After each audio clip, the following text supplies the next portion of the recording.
Good evening, 49er faithful. Thank you for holding with me as I am just a couple minutes late, just getting back from a dentist appointment, if you will. I am one of those cats that gets the deep cleaning. So just recovering from the nitrous oxide that I subject myself to in order to put up with the dental appointments that I have. So this will either be the most honest mailbag I've ever had or the most nonsensical mailbag I've ever had, because the gas is still wearing off, so you've still got a bit of a loopy shoe here. So enjoy that while you can. It's a rarity, that's for sure. Steven and many others wondering where I am at. There's the explanation. Just recovering from the gas, just getting back from that deep cleaning. I'm the type... I had great teeth growing up, only had one cavity in my entire life. And at some point, dental field shifted from focus on cavities to focus on gum health. And at that point, they were like, by the way, Mr. Shoe, you may need some extra appointments. We may need to bring you in here 3 times a year. You got great teeth, but if your gums don't hold them in your head, you're going to be looking at those great teeth on a plate and not in your face. So getting into this mailbag. For everyone who is new to the mailbag situation, here's how it goes. I go through the previously submitted questions while at the same time keeping my eye on the chat there. So if you have live questions that you did not submit prior to this mailbag, type them into the chat there. I will get to them. Help me out, especially tonight with my lack of awareness going on. Put the @RobShoe if you have a question. Type in @RobShoe, then your question. I will get to it. No worries about that. I am going to start off with the previously submitted questions. All of these previously submitted questions coming in via Twitter. I will always send out a tweet Tuesday asking for those mailbag questions. You can also submit them at 49ersmailbag@gmail.com. Either way works. As always, a little bit of light editing to the questions that I put up on the screen, but I will always read the original question as well. This first one coming in from Don C. Here it is in its entirety. This is a 2-parter. Part number 1. After Trey's start against the Texans, why do you think Kyle still says if Jimmy G is healthy enough, he is definitely the starter? Part 2, are the 49ers better off with Jimmy G or Trey Lance? And he finishes it up by saying, because everyone is on the same page here, right? Of course, Don. Everyone is on the same page here. There's zero disagreement about that quarterback position. Zero arguments happening on 49er Twitter about whether it should be Jimmy Garoppolo or Trey Lance that starts this game and every game going forward. Let's get into it. I am going to attack the first part of this question. And again, like I said, you got to bear with me. I may still be a little bit loopy because of what I went through. I hope everybody gets a sense of that and can tell me whether or not I'm making any sense when I get into this. All right. So here's my view on the first part of this question, that Kyle's style as an offensive play caller strikes me as a guy who feels like he has all the answers to the upcoming test. You hear this quite frequently when mentioning Kyle Shanahan. He feels like he has the answers to the exam on how to take advantage of a defense's weakness. He needs someone at quarterback that understands his offense well enough and then sees the same things on defense and can effectively execute when Kyle gives that quarterback the answers to the test. So as of right now, I think it's fair to say, with everything that Kyle's communicated to us, he clearly feels that Jimmy Garoppolo, while physically less gifted than Trey Lance, can better execute the kill shots in the offense when Kyle sees the opportunity. Go back to what Steve Young said about Kyle Shanahan smelling blood and attacking it relentlessly. In particular, in a game like this one coming up against the Los Angeles Rams, where Kyle really feels like he has the answers against Sean McVay. I mean, really feels like he can dominate Sean McVay when he gets into his rhythm. He wants someone that can execute all of his calls because he reads Sean McVay like a book and knows when to attack it. and feels like Jimmy may give him the best opportunity to make those calls. If I had to guess how he feels with Trey, this is my thinking on it. He probably thinks that he needs to call the plays that bolster Trey's strengths, that boost Trey up, instead of being free to call the play that attacks LA's weaknesses, right? So if he's got Jimmy in there, he can attack weaknesses all he wants. And this is speculation on my part. I freely admit it. He can attack those weaknesses all he wants with Jimmy in there because he's confident Jimmy knows the entire playbook, front and back. He knows what he's seeing on defense. But with Trey, he may need to lean on play calls Trey is comfortable with, and that doesn't match up with necessarily the play calls he wants to use to attack the Los Angeles Rams. And I have to say, given the familiarity with LA, given with the track record of success against LA, it's hard to argue with the recent results against the Rams. It's hard to argue with Kyle Shanahan's ownership of Sean McVay. Second part of the question, though, are the 49ers better off with Jimmy or Trey? To me, that's a question that's best answered in a short-term versus long-term thinking strategy. Long-term, definitely Trey. And if you're viewing the short term as it relates to the long term, for folks that say simply making the playoffs isn't good enough, that a one and done season is still a waste, if that's how you feel, then you start Trey this week. If getting into the playoffs doesn't matter to you, if it doesn't matter to this front office, doesn't matter to this coaching staff, then I think you take Trey and start him because you're going to get experience from that. He is going to grow as a result of that.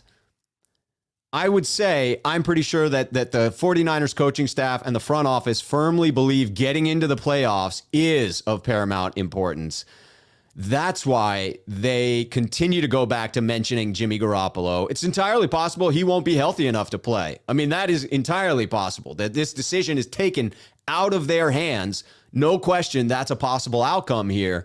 But if it's not, if they believe he is healthy enough to go, in that case, I understand their logic of going with Jimmy if healthy. And that is a big, big if. All right, I want to see your reaction to that and get into some of the comments that have already popped up. We got a super chat. I'm going to answer this one right away. Got this coming in from Joseph559 from the 559 area code. Rob, what kind of camera do you use? Quality is fire, he says. It is a Sony. It is a mirrorless camera. It is their A7C, and I am a big fan of it. It is great for frickin' autofocus, number one. I mean, come on now. Who doesn't want that autofocus? All right, getting this banner out of here, getting into your comments. Again, those that are addressed at Rob are going to get the priority. Yes, Brian King calling out, it is untied shoe. He is loose, a loose frickin' cannon. Lit indeed. Eric is preparing for the worst. Oh God, it could get ugly. Yes. People are excited. Let's get into it. Ethan says, at Rob Shoe, Kyle saying Jimmy will play only if he's 100% healthy. Sounds like his way of saying Trey Lance is the starter going forward. It set him up with an excuse. No doubt about it. He can always say, and he followed it up by saying, well, nobody's 100% this time of year. So he basically says, hey, if Jimmy's 100%, he's playing, but nobody's 100%. So it does set up. If he wants to go to Trey, the injury excuse is built in there as far as taking the starting role away from Jimmy Garoppolo. It won't look as bad. Jimmy will save some face there. Steven coming in at Rob Shoe. Can Lance be the dark horse and lead us to the Super Bowl with key players coming back? I believe it's possible. I love this storyline. I don't think it's probable. I don't think you should get your expectations up, but there's hope. There is absolutely hope. Look at the transition from first half to second half for Lance. Now imagine multiple games under his belt. Man, teams do not have tape on him. I think there's a chance. Eric coming in at Rob Shoot. That's just like me. I know how you feel. I've had dentists also tell me that I need jaw surgery. I'm telling you, the dentists are out for our money and they are coming with a vengeance. Philip, At Rob Shue, what is Jimmy's trade value with the injury? Unless it lingers into the postseason and he attempts to extract the injury guarantee from the San Francisco 49ers, which, correct me if I'm wrong, but I understand it to be $7.5 million injury guarantee in the current last year of his contract. Unless he attempts to cash in on that with a lingering injury, if the injury has subsided by the time the new year rolls around and the Niners are ready to trade him, I don't think it impacts the trade value. I know people think I'm a little high on it. I believe that a shortage of quality quarterbacks in the league, supply and demand, basic economics, I think the 49ers get a late second with a fourth or a fifth tacked on to that. I think a late second is the floor in my book. I don't think we get a first out of this. I'd be surprised with a high second round. I think late second is about right. Jan coming in. At Rob, do you think Jimmy will play? And if so, for how long? I think if he plays the entirety or until it's ugly. If he has a terrible first half, I could see the pulling the plug at halftime. But I think if he plays, it's with the intention of him finishing the game. Playboy, at Rob Shue, are you confident about the 49ers beating the Rams this Sunday? Confident?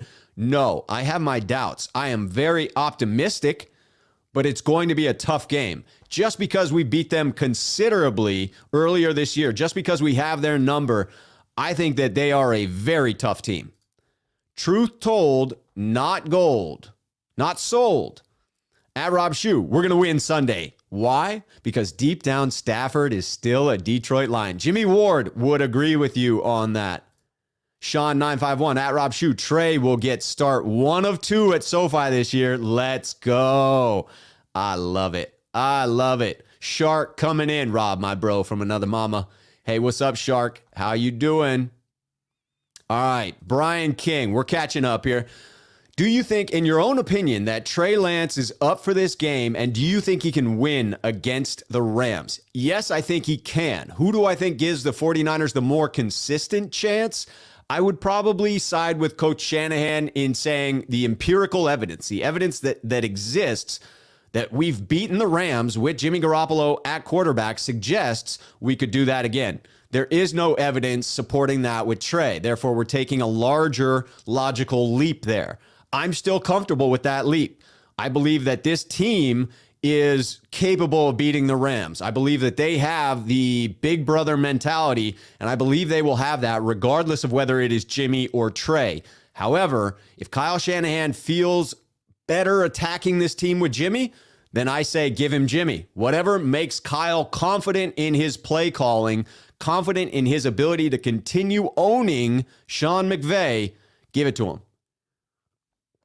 That would be my 2 cents on it. Shark, honest question, honest answer. You will always get the honest answer, especially with my wearing off of the nitrous oxide. Josh, at Rob Shue, your thoughts on Josh Norman. Also, do you think we'll bring someone else in or roll with Dante Johnson, Diamador Lenore? It'll be interesting how COVID strikes the team this week. I think that the Shark has every chance to be back. Emmanuel Mosley, it doesn't look that way. I would imagine that we see Dante Johnson starting opposite of Ambry Thomas. That would be my guess. Shark talking about wake up. Jimmy has a grade 3 sprain with bone separation. Agreed? Yes, he does. And it's entirely possible he does not play again. Chris agrees. No way Jimmy is healthy enough. It'll be Trey all day. I could see that. I could definitely believe that Shanahan is continuing to play this card from a competitive advantage standpoint. Texas Niner. Wait, but it's not only if we don't care. I know Jimmy got us to this point, but I also don't want to say Trey couldn't have done the same thing. I agree. I am very hesitant to rewrite history and to say that he would have gotten us to this point in this same, fashion. But I do think it's fair to assume that he would have had a competitive year, that he would have improved as the season went on, and that he is capable of getting the Niners to where they got to with Jimmy Garoppolo. I don't know if that would have been the case. The butterfly effect changes everything. Hell, if you started Trey Lance from week 1, maybe Jason Verrett never gets hurt. Maybe Raheem Mostert never gets hurt, right? Butterfly effect changes everything. That's why I don't rewrite history. Prognostication is easier because the future will prove me right or prove me wrong. If I talk about rewriting history, you just got to take me at my word because that's already happened.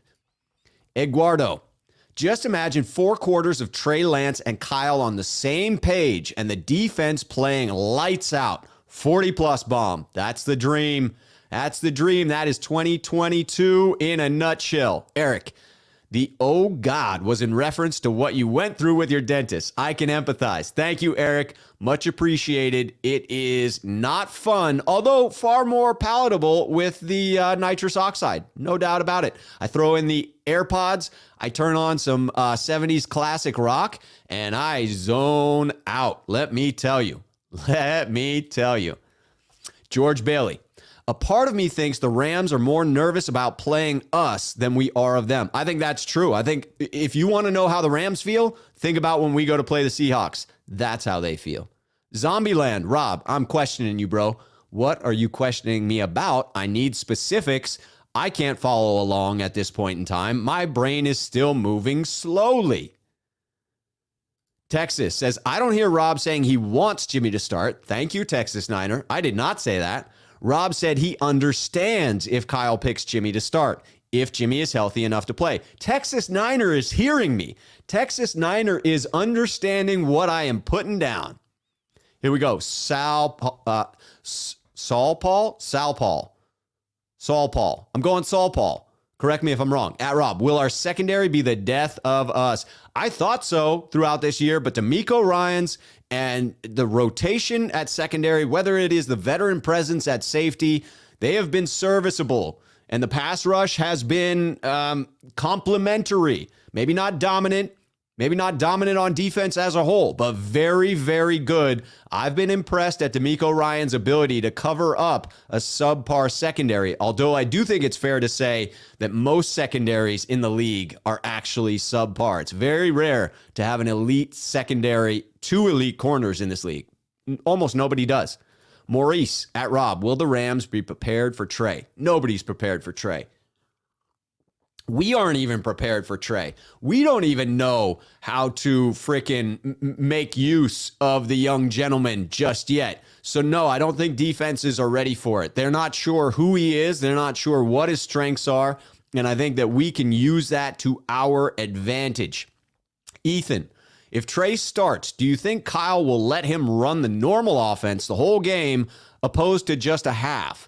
I get the feeling Kyle is excited from what he saw. I agree. And I think Kyle was figuring out just how to use Trey. I do not think he had a clear understanding of the best way to get Trey involved, to get Trey comfortable in the offense. And as he learned that in the second half, I look for him to carry that forward into future starts. I think that we will see that comfort level much, much sooner in these upcoming games, assuming that Trey's in there starting, because of what Kyle Shanahan took away from that second half against the Texans.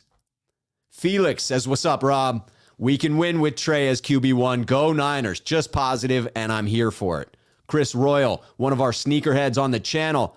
I think the max we can expect for Jimmy is a 3rd and a 5th. Would love a 2nd, just can't see it. Chris, I think that's reasonable as well. When you're in that range of a 3rd and a 5th, a 2nd and a 4th, that's reasonably comparable, not a huge jump from one to the other. You could see a scenario where if there are no competing bids, it ends up a 3rd and a 5th. If someone comes in and offers a 3rd and a 5th and you have that second team that's interested, you might see that second rounder as the required upping of the ante. Mike S. So, Rob, did you end up buying your ticket to go to the game this weekend? I have not. I roll risky on my tickets. I wait, and I wait, and I wait, and I watch. I like good seats at a value price. I don't want to overpay for nosebleeds, which is what you could end up doing if you wait until the last second and there aren't enough nosebleeds. But if you're going for premium seats, there's a bunch of folks that are overcharging. And as the game gets closer, it dawns on them, oh, I'm about to get 0 for these seats. So I'll lower it a little bit and I pounce at that point. I know I'm filling in far too many Niner fans on my strategy, but it's worked well for me. Fingers crossed that I don't. And I'm also prepared to overpay if my strategy backfires. So far, it has not. Jan, at Rob, who was the one to come up with Trey off? I think it was me, LOL, but I'm not sure. I'm down to give you credit. I just started seeing it, and I enjoy it. Absolutely enjoy it. Randall Riley, one of our sneakerheads here on the channel. As long as we run the ball 30 plus times versus the Rams, we will have a good chance to win. Run the damn ball. That's a fact. You got to get the run game going regardless of who is at quarterback. That Niner guy, another sneakerhead. If they lose this season, do you consider this season a failure? I think what you're asking there is if they lose this game coming up against the Rams and they don't make the playoffs, do I consider it a failure? I kind of do. Because you rode the strategy of winning every single game you could this year at the cost of developing rookies. If you make the playoffs and are one and done, I'm fine with it. You made the playoffs. I'm happy that we have a winning season. No matter what, we got to 9 wins. That's a freaking winning season, above 500. But to get above 500, have 7 teams in the playoffs, and miss to the freaking New Orleans Saints, that'll sting. I cannot lie, that will sting. Shane, AZ, 49ers Empire, at Rob Shoe. How much red do we see at SoFi this Sunday? 49ers Empire, baby. Let's go. You are going to see my red and gold butt there. That is for sure. That is going to be a fact. Here we go. Vinnie Mac, Rob, inquiring minds need to know what was the verdict on the lobster roll. Thank you for asking.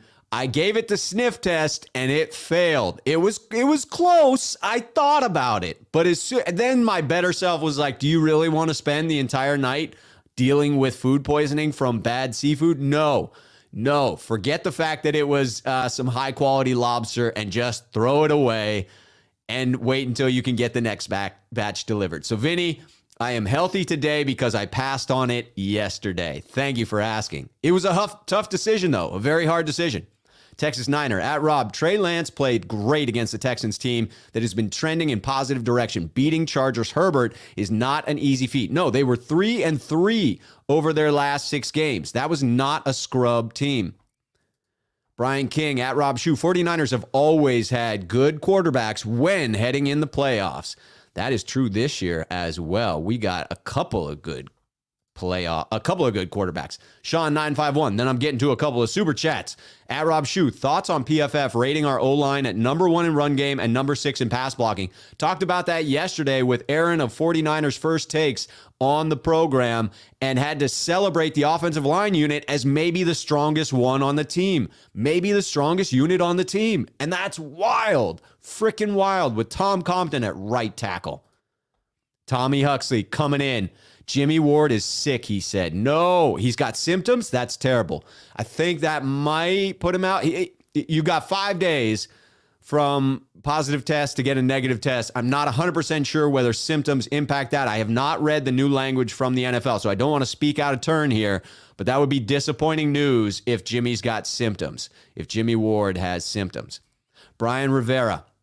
O-line is playing better, but can they pass protect against Donald and Miller? Also, consider they have mobile quarterback now with Trey. That complicates the situation because blocking for a mobile quarterback is considerably different than blocking for a less mobile quarterback like Jimmy Garoppolo. And therefore, it will change how we play those players. That's why I think Shanahan likes the idea of the known quantity of Jimmy Garoppolo. He knows that regardless of why this happens, for some reason, the sun and moon align anytime we play the Rams, and Brunskill, Daniel Brunskill, comes up against Aaron Donald and can block him as if he's a G League NBA player. Like, it is wild the way in which he handles Aaron Donald. Throw in a mobile quarterback and maybe that changes. Maybe we don't match up quite as well. So again, I think it is Coach Shanahan wanting to go with the known quantity in Jimmy there. I think that's his logic. You would think having a mobile quarterback would definitely help you against a ferocious pass rush. But if the line isn't comfortable blocking for them, then that's what you need to accommodate for. Shane Toro coming in at Rob Shu. Love your cat. Can we see him or her more? Is she still a kitten? She looked small but didn't get a great look. No, Morty is a gentleman, and he is almost 12 years old now. He's an elderly gentleman for a Bengal, and he's pretty big. He's like 14 pounds. He just looked small in that angle of it. But no, he's a good guy, a very good cat. And yes, if I leave the door open to the office, he will come in, jump on my lap, and you will get a guest appearance by Morty the Bengal. We can make that happen. Sean951 at Rob Shoot. Number 10 offense, number 4 defense, and we are scratching for a playoff spot. Week 17. Damn. Green Bay, Seattle, Tennessee games. Season of lost opportunities this season. Beat LA. That's the critical piece. All we got to do is beat LA. Peter Lee. If Trey starts versus the Rams, Shanny needs to wisely use his 3 first-half timeouts for Trey to calm him down and also slow things down for him with the play calls. Kyle should wisely consider that for number 5. I agree that the comfort of Trey Lance is paramount, making sure that you get him some easy completions. Man, cannot underestimate that. Get the kid some confidence early. Jaguayo 56. Is it crazy to believe that D'Amico will have a great plan against the Rams offense? I got confidence after we played Burrow and that great wide receiver crew. No, I don't think that's crazy at all. D'Amico Ryans is having himself a fantastic season so far. Absolutely fantastic. For a first-year coordinator, tell me about it. I mean, come on. Lighten it up. Dizza Scraps reminding folks, hey, if you enjoy the content, like the video. That is critical for my success. All right, I need to get into some of these super chats before I get back to some of the previously submitted questions. Chris Royal. Not only do we need to establish the run game, but almost even more importantly is controlling the clock and keeping Stafford on the sideline. Amen to that. Amen to that, especially in the fourth quarter. You do not want to be within 1 score and allow the Rams to have hope. You do not want that. You definitely want to try and put them away, control the time of possession, allow the defense to be rested and ready to rush the passer in that fourth quarter. That is critical. Critical. Aaron with 49ers First Takes. What's up, Aaron? Props to you, Big Rob, as you approach 4K. Approaching is the key word. I appreciate it. Still a solid 100-something plus from reaching that 4,000 subscriber mark. But hey, if you're listening to this program, you enjoy the content, and you want to subscribe, I welcome it. Absolutely, because we are climbing to that 4K mark, and you can assist in reaching that 4K mark. All right, looking for a couple. Here we go. Another super chat. Abraham, going to be at the game this Sunday. Nice, Abraham. I will be there as well. Going to be loud when the Rams offense is on the field. Not Rams house this Sunday. It's going to be the Niners house. I will be doing my damnedest to make that the frickin' case as well, Abraham. We need to be loud when the Niners defense is cooking. I'm telling you. I am telling you. Bryant Culp, at Rob, we should know if we are in the playoffs before kickoff. Saints play the early game. I think the NFL frickin' changed that. I got to look. Because now I need to confirm this. I'm pretty sure that they flexed that frickin' game because the NFL is a bunch of evil geniuses, and they tried to make it such that nobody's going to know what their result is prior to playing their game. It is nutty. Yeah, 125. New Orleans at Atlanta. They are in Atlanta, an East Coast start, but they flexed it to 125. It's trash in that regard, but I get it. The NFL wanted to make sure that we didn't know if we were in or not. It's crazy, though, that they did that. Here we go. Charles, at Rob, with guys like you, why would anyone ever watch Grant? I think Grant is entertaining personally. He's a friend of mine. I call him a friend, and so I can't take shots at him personally. I get the frustration as a Niner fan. until I really understood what Grant is doing in the space and the conversation he's generating. I felt kind of similarly that he crosses some lines, and he still is he reposted something today. He's a habitual line stepper. Habitual line step. There are times where I think about unfollowing him on Twitter, and then I realize that he's just instigating conversation. Shashvath. That I'm going with that. I think that fits. Correct me though if I'm wrong, please. Should Niners start Lance into the playoffs? If you're asking what would I want to see, I think I'd like to see Lance. I understand the logic of going back to Jimmy. If you're asking what I want to see, I was excited by the new energy of bringing the rookie in. Bryant Culp, Rob, can we beat anyone in the playoffs? Yes, we can. Green Bay, check. We could beat them any given Sunday, right? We got their number. I mean, don't get me wrong. Going into Lambeau, no easy feat. It would not be easy. None of these teams would be easy. Tampa Bay, not going to be easy. But now, don't have Chris Godwin. Don't have Antonio Brown, I don't think, unless they bring him back. But that was quite the episode on Sunday. Mike Evans, not 100%. So Tampa looks mortal. Arizona sort of unfolding before our eyes. Dallas, inconsistent and just lost their third wide receiver. A shame for Michael Gallup, who is now going into free agency. I think that it is everybody is beatable in the playoffs. Everybody. There's no dominant team, and therefore a chip in a chair is all you need.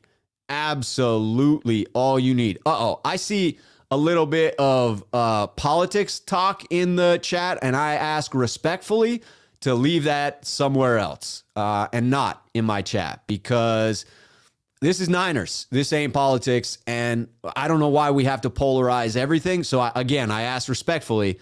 This was a few minutes ago, but if you're still talking about it, drop it. Go Niners in this chat. Go Niners. All right.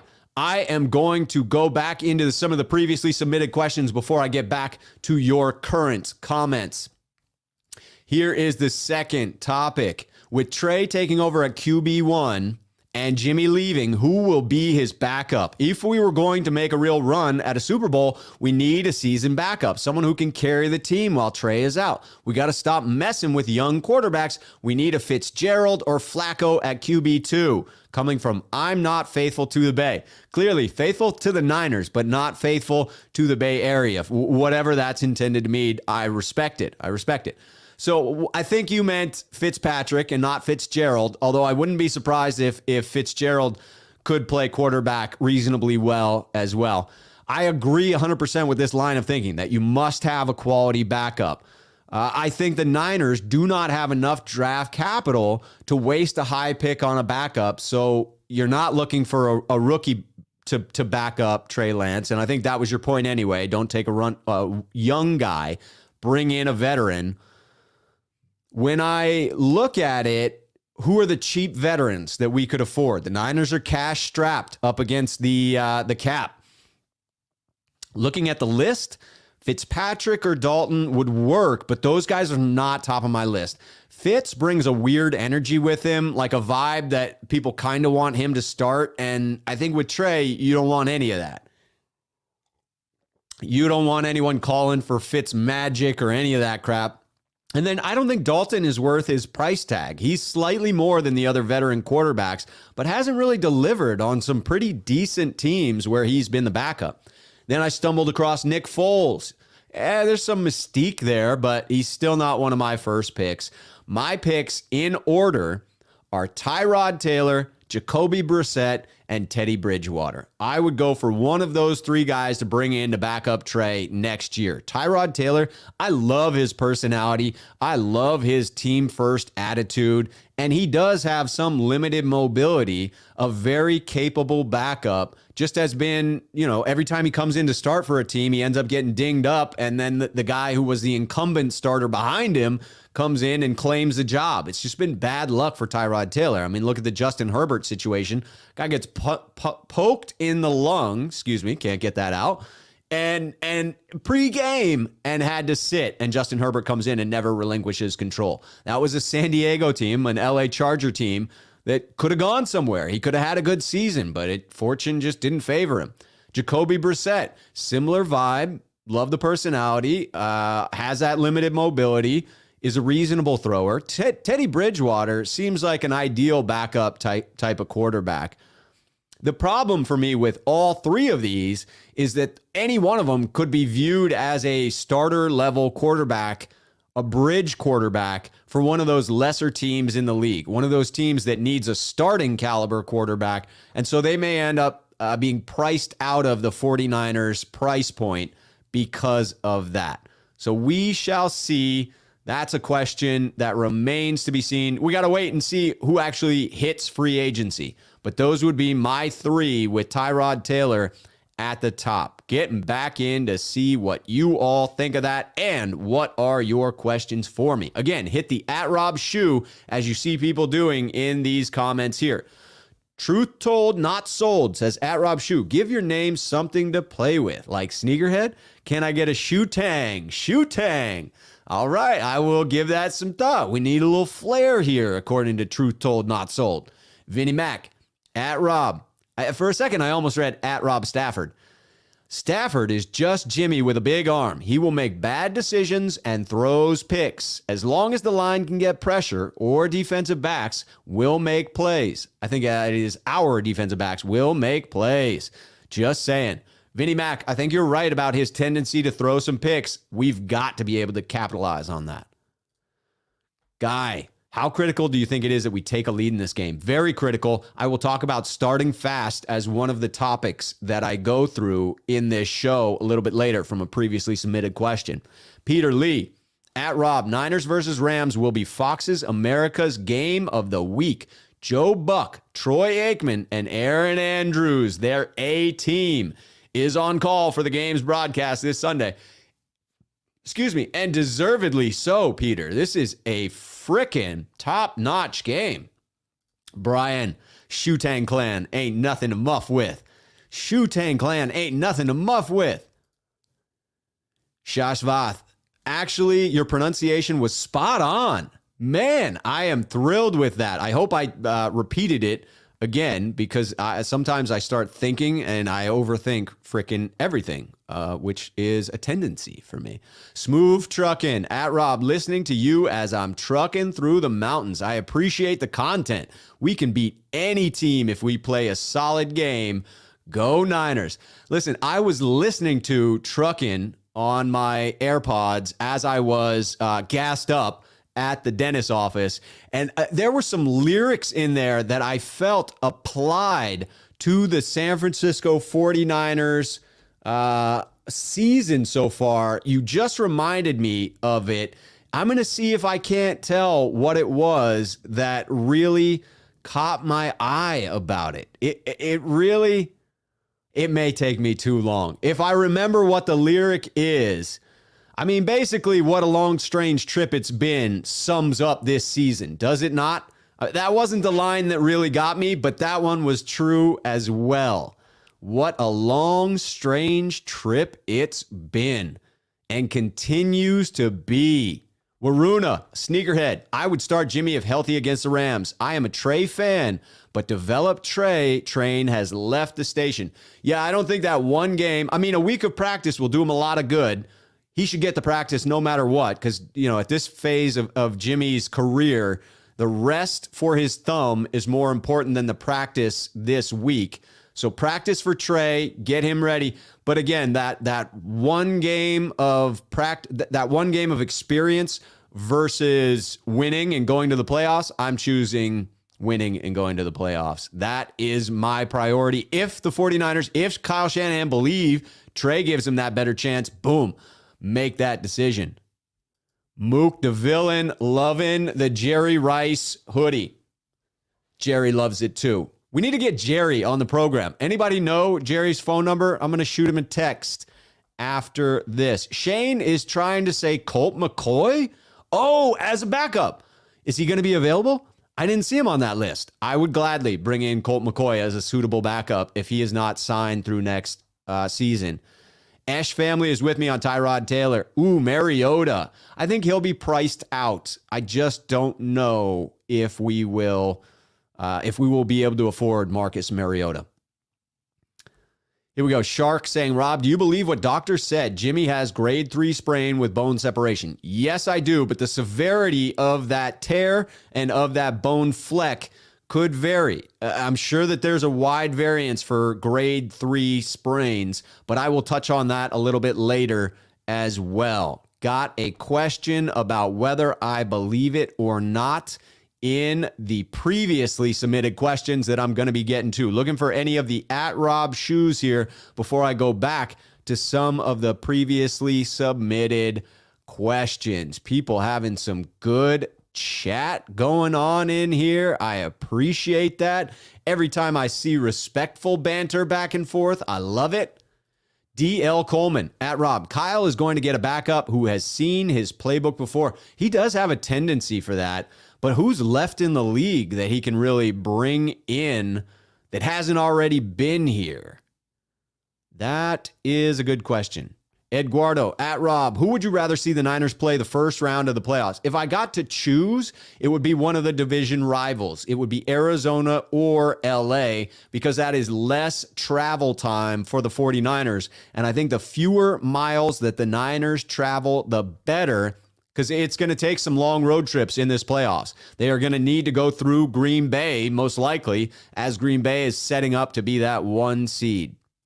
Caesar says, @Rob, do you think the Niners draft a corner second round? I think the Niners draft either a corner or an edge rusher in the second round. If they get a second rounder in trade for Jimmy, as I predict they might, I think they will use one on a corner, one on an edge rusher, speed edge rusher. If you have to address one of those positions through free agency and free up the second rounder, if you only have one second rounder, I'm using it on the edge. I would rather have a veteran corner, a savvy corner, someone who understands what offenses are attempting to do, and then a wildly athletic young rookie edge rusher than vice versa. Because, you know, a rookie corner has that freaking learning curve where they can get burned, as we're seeing with the learning of Ambry Thomas. He's progressing nicely, but you saw some of those early returns, and I want us to come out firing in 2022. Legend @Rob, if the Niners don't beat the Rams, not saying they can't, are there any other chances of making the playoffs? Yes. If the Saints lose, the Niners are in no matter what happens. If the Niners win or tie, they are in no matter what happens. Niners control their own destiny. If they win or tie against the Rams, they are in. It's that simple. If they lose, they then need the Saints to lose or tie. I believe that would also work if the Saints tied. All right, we got our super chat from J Sports Enthusiast. Do we know when the last time, if ever, a rookie took over 2 games before the season ending that won a playoff game?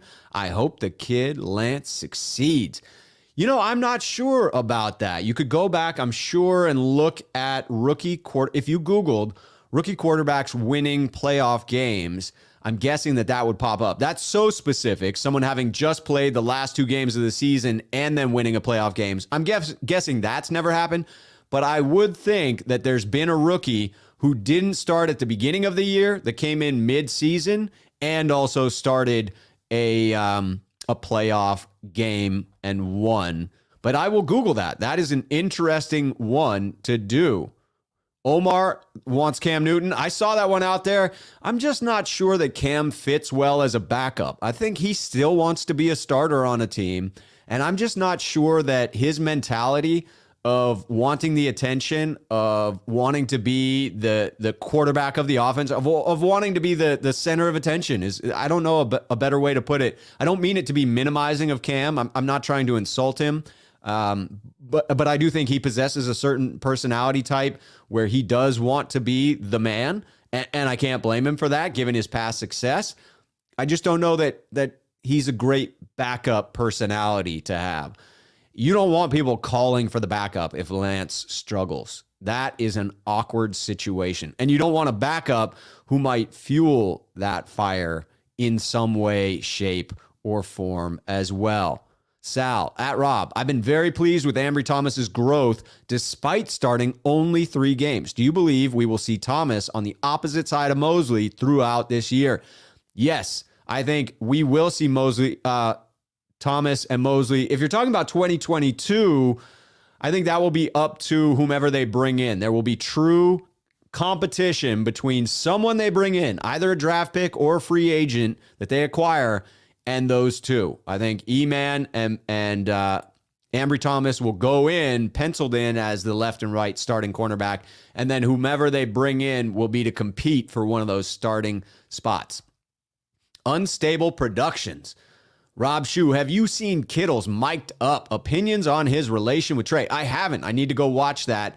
But my opinion on it is solid. I mean, I think that George does view Trey as a rookie, and George strikes me as the kind of guy who might do a little bit of rookie hazing, who might feel like you're a rookie, you need to earn your place. I'm guessing he felt that way when he came in as a rookie, and that usually those cycles perpetuate themselves. It's why you see hazing on college campuses and all that. Like, I had to carry the pads when I came in onto the team. You need to carry the pads when you come on the team. At some point, you have to break that cycle. These are grown men. They're coming into a situation, but a little hazing, harmless hazing, nothing wrong with that in my book.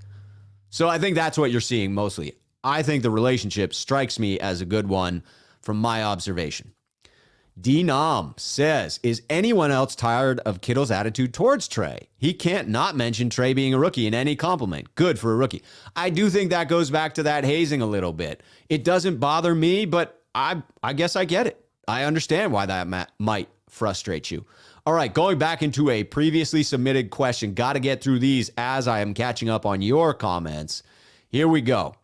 If the 49ers miss the playoffs, do the missed opportunities in winnable games fall on the shoulders of Kyle Shanahan? And should there be repercussions for missing the playoffs 4 out of 5 seasons in his tenure? So Real Sunil coming in, previous guest of the program. What's up, Sunil? Good to hear from you. So this is a two-parter, right? If the 49ers miss the playoffs, do those opportunities of the winnable games fall on the shoulders of Shanahan? In answer to that first part, my answer is yes, 1,000%. I am a firm believer in the buck stops here mentality. What do I mean by that? When you are the man in charge, all of the decisions fall at your feet. All of the results of those decisions also land at your feet.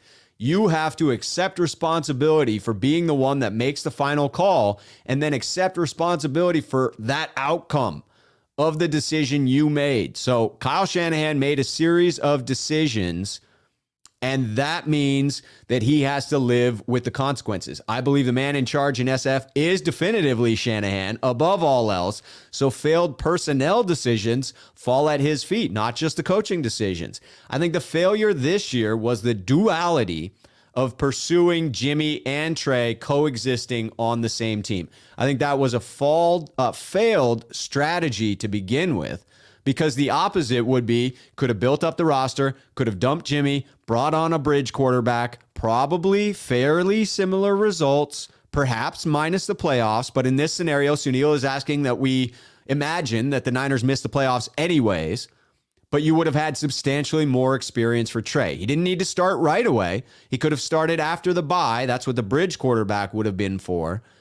But that would have been a better strategy if we end up missing the playoffs. We make the playoffs, to me, that erases all doubt in my book. That the season then becomes a plus in my book. Should there be repercussions for this? So this is the second part of Sunil's question. Does the responsibility fall with Shanahan? Yes. Should there be any repercussions of this? No. No, there should not. Shouldn't be any people fired. Shouldn't be any yelling. Shouldn't be any kerfluffle. Why? Because Jed York signed off on that bad logic I just laid out for you. Shanahan and Lynch came to him with a plan. They said, this is what we're going to do. We're going to invest a fortune in a rookie who's probably not ready to play. Because he's not ready to play, we're going to keep Jimmy Garoppolo. We're going to pay him far more than we should. And that's going to handicap us. We are not going to be able to sign a significant number of free agents and bolster the roster. So one of the potential outcomes is that we don't win this year, right? That Jimmy gets hurt, Trey's not ready. There were a lot of scenarios with that strategy that resulted in not winning. And that bad logic should have been reasonably clear as a potential outcome. I saw it as a potential outcome. If Jed didn't see it as a potential outcome, there's something wrong with his business sense. He shouldn't be the leader of the franchise if he couldn't have seen that coming. Therefore, if it was reasonably foreseeable, Jed can't get mad that it became a reality. He should have seen it coming. If he wasn't okay with this season's outcome, he shouldn't have signed off on the decision to begin with. So no, because of that logic, I do not believe there should be repercussions for missing the playoffs. I do think it would be a big disappointment. No question, it would be a big disappointment. Going back into the current comments to see what people are bringing into the conversation and what their questions are. Again, hit me with the @Rob Shoe. Vinnie Mac, @Rob, minimal tape on a capable quarterback with mobility and fresh legs gives me cap playoff vibes. Just saying. Vinny, I'm with you. That is my dream scenario in the playoffs. Ruben, @Rob Shoe, Wilson, 1-1 in the playoffs as a rookie. Oh, great call out. Russell Wilson, in answer to that earlier trivia question, Russell Wilson did win in his rookie year as a rookie quarterback. And I don't think he started, right? Matt Flynn started that season after being paid a big bag of money. Did you see his Twitter response? Someone was like, what about when Seattle paid you all that freaking money and you didn't even start for many games? He was like, that was fantastic. I love the honesty there. Brian King, @Rob Shoe, do you think 49ers organization didn't really give Josh Rosen a fair chance while he was on the team? I don't know. It depends what your definition of a fair chance is. He got a couple of opportunities. I do think his NFL career shaped up in a way that was disappointing for anyone. That, no, he didn't really get a fair shake. It played out in a way where one regime drafts you, fails. Next regime comes in, you're not their guy, ships you off. They ship you. Not fair to him. He got a shot with the Niners, was unable to capitalize, couldn't beat out Nate Sudfeld. So I think that's your answer. If you have any shot and can't beat out Nate Sudfeld for the practice squad spot, I think you probably got to look in the mirror there. It may have been a bad fit with the system. Not saying it's all on him, but he had a chance. Sean951, @Rob Shoe, just keep Nate Sudfeld. He is cheap and will know the playbook by next year. We need all investments into the other needs. Frankly, we're screwed if we lose the starting quarterback. That's an interesting strategy. I could see the 49ers going that route, just saying, hey, Nate Sudfeld is going to give us a very cheap backup. If we lose our starter, we are screwed anyway. I don't think they will. I think Kyle Shanahan knows that mediocre backup quarterback play can win a couple of games, and that could be the difference between making the playoffs or not. And with a mobile quarterback, it increases the need for that backup even more. With the way in which Kyle Shanahan runs Trey Lance into the meat of the defense sometimes, you need that quarterback. That's my thing. Southside Rider 414, @Rob Shoe, does the secondary make you a little nervous against LA? They make me a little They made me nervous against the Houston frickin' Texans with Davis Mills at quarterback. Yes, they make me nervous. I hope our defensive line can overcome and really get home against Stafford. Force some turnovers, and I hope Jimmy Ward is there to pick him off. Rob, going into this last game and into the playoffs, if we win Sunday, who would you like to see as quarterback lead us through the playoffs? Jimmy all day? I think that will be Kyle's choice. Who would I like to see? What would be the more compelling storyline for me? Trey.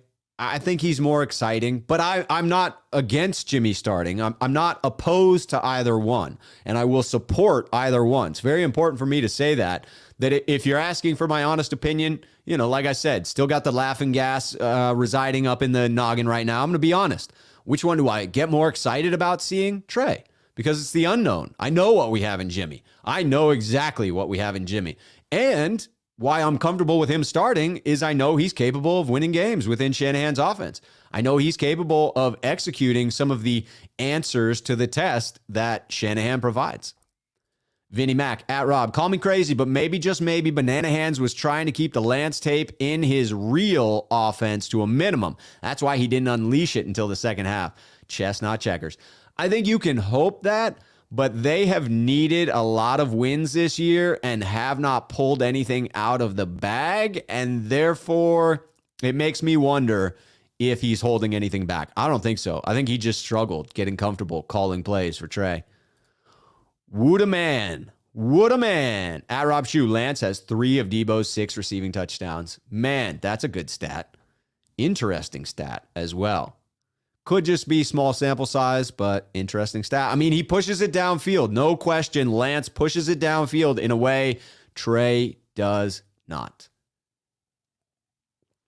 No question. Hypnotic at Rob Shue. We love Teddy. 2 gloves out here in Minnesota. I'd be perfectly fine with him in a backup role to Trey next year. I'm telling you, Teddy Bridgewater seems to me like a perfect fit as a backup quarterback role. I would love that fit. Caleb Tipton at Rob Shue. I am starting to believe in this team again. When we get all 3 phases playing well and we can beat any team, just execute. Yes, if the 49ers do not shoot themselves in the foot, they have a chance to beat any of these teams.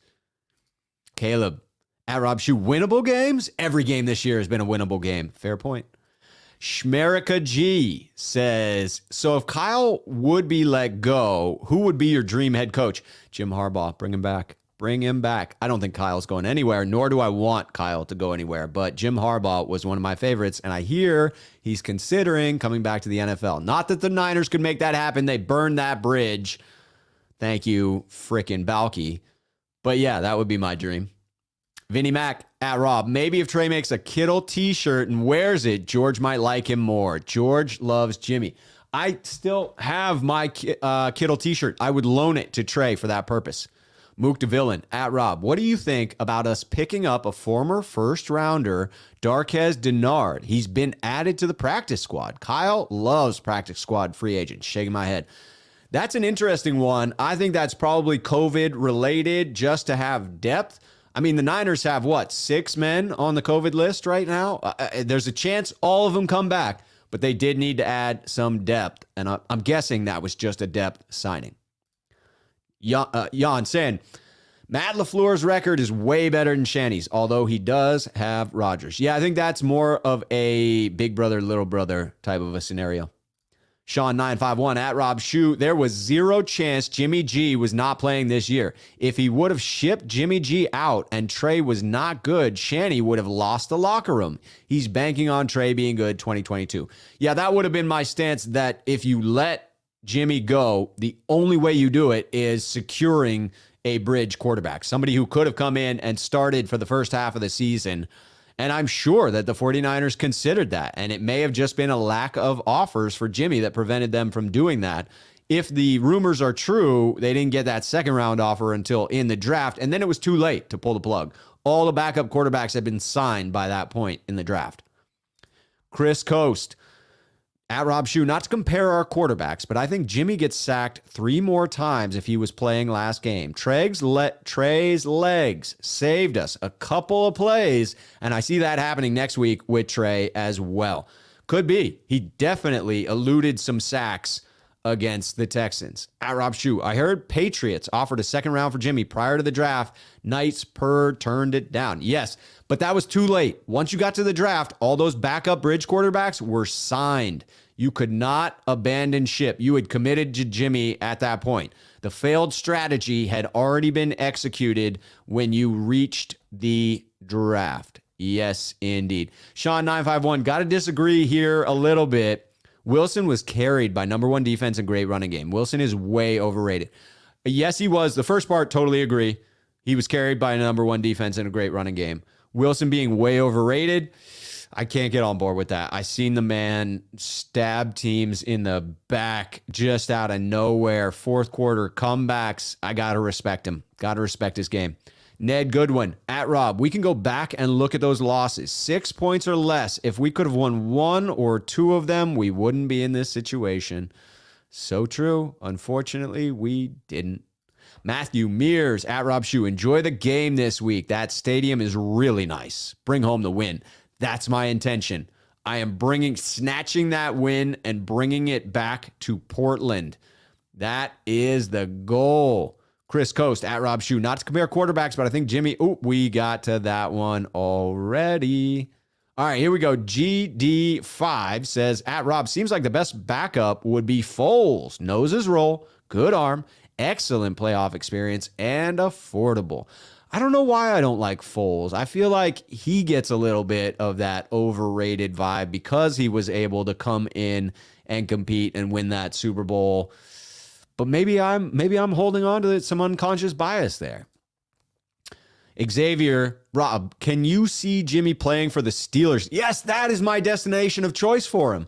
I think the Steelers may end up trading for Jimmy Garoppolo. Thank you for bringing that up. Todd Anderson with the super chat. Easton Stick from NDSU Chargers would be an interesting backup for Lance. Lance learned a lot from Easton at North Dakota State University. That would be an interesting one. Not a very experienced backup, but a complimentary backup to Lance. Be interesting to see. I think that Shanahan tends to go toward the much more veteran presence at the backup quarterback, but you bring up a very, very interesting suggestion here, Todd. Quarterback room dynamics plays a big part in the success of the team. I mean, you got to think outside the box when you're trying to fill 20 roster spots for, $20 million like the 49ers have available after cutting Jimmy. It is a lot of players they need to bring in and very few cap dollars that they have to do it.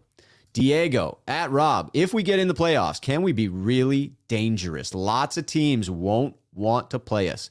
He says, if we get in the playoffs, we can be really dangerous. He wasn't asking a question. He was making a statement, and I agree with him. Diego is right. When we get into the playoffs, if we get into the playoffs, we will be a team that nobody wants to see because we have a defense. We have a run game. And oh, by the way, we have some great vertical threats in our receiving core and George Kittle. Smooth trucking at Rob. Even through the struggles of the games versus Texans, I can't deny I still felt more confident with Trey. I felt more confident when we got behind, and I'll touch on that a little bit in one of these questions that I still have remaining here. Going to get to one more comment from Juan before I dive back in. At Rob, if the Niners draft a corner, they should draft Khair Elam, cornerback, Florida Gators. I'll take your word for it. I have not done my draft prep yet, but hit me with that name again as we get into draft prep. I'm telling you, the Niners will need talent in that cornerback room. No question they need that talent. All right, here we go.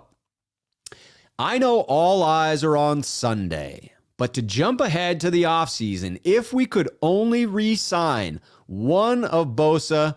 Look, I got to fix this. I left the typo, and instead of resign, I need to put in resign and put that up. That's my inner perfectionist right there coming through. I know all eyes are on Sunday, but to jump ahead of the offseason, if we could only re-sign one of Bosa or Debo, who do you think is more essential to our future success? This is a tough damn question because of all of the emotion that is attached to it for me. Let me say definitively, of those two players, I am far more emotionally attached to Debo at this point. I freaking love Debo. I love everything about him. I love his versatility. I love the way in which he plays. I love his mentality. I love his positivity. I love following him on Instagram and seeing the inspirational quotes that he's obviously reading to himself every single day as he attacks this season relentlessly. I love his willingness to contribute in whatever way is asked of him on this team. And I do think it is very difficult to replace what he brings to this roster. But in reality, the reality is it's harder to find a quality pass rusher than it is to find a quality wide receiver or a quality running back or both. Right? It's true that you would need two players to replace Debo, a very high caliber running back and an extremely high caliber wide receiver, right? You would need both. You would need two players to replace the loss of Debo. But to me, that is still easier than finding a top flight pass rusher without having a top 5 draft pick or spending huge in free agency. Double-digit sack artists are so hard to come across. Nobody allows those guys to hit free agency, and therefore I can't imagine that the 49ers will allow Nick Bosa to hit free agency, because you just don't allow those pass rushers to hit free agency. You sign them. That would be my take on it. But man, that is a tough one. And I struggle to say it because I want Debo on this team. He is my next jersey that I'm purchasing. Can't not re-sign Debo. All right, going back into one more previously submitted question. Feels like Trey's game doesn't suit well against the Rams defense. What do you think? This one came from @Lamadius. The last one, was from Ian GF via Twitter. Just throwing that back up there to give credit to Ian. Ian, shout out. Sorry for not saying your name previously. All right, again, Lamadius, @Lamadius, with that question around Trey's game. To me, it's tough to say. The additional time prior to release is definitely worrisome. More seconds behind the line of scrimmage going up against Aaron Donald and Von Miller. There's considerable risk. That's why Jimmy's quick release is so preferred against the Rams. And I think why Kyle Shanahan would rather, if he can go, that he does go. Jimmy's the known quantity. You know his quick release benefits him against the Rams. He's beaten them every time he's faced them. Shanahan, again, has all the answers to this test, especially when playing Sean McVay. If he believes he's got a better shot with Jimmy's grasp of the playbook, honestly, who am I to question it? Specifically as it relates to this matchup where there is so much ownership there. So yeah, I understand the logic. Again, which would I rather have happen? Which would I find more exciting? I think I'd be more excited by Trey out there, even though it's less of a known quantity, even though there is some considerable risk there.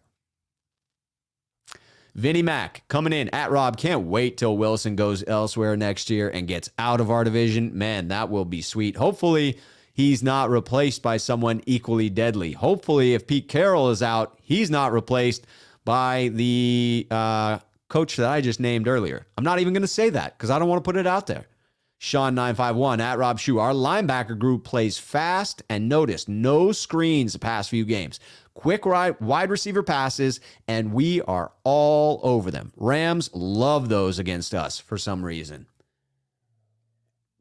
It'll be big if we have Al-Shaair back out there with his physical nature, because it looks like the Rams are getting back Cam Akers. So you're going to need a thumper because Cam Akers is a bigger back. Would love to see a healthy linebacker core take on those screens. The Rams do love it. Cooper Kupp is destined for 10 or 11 catches. You just can't stop the guy from accruing catches, but you can limit his yards after the catch. That's the critical component.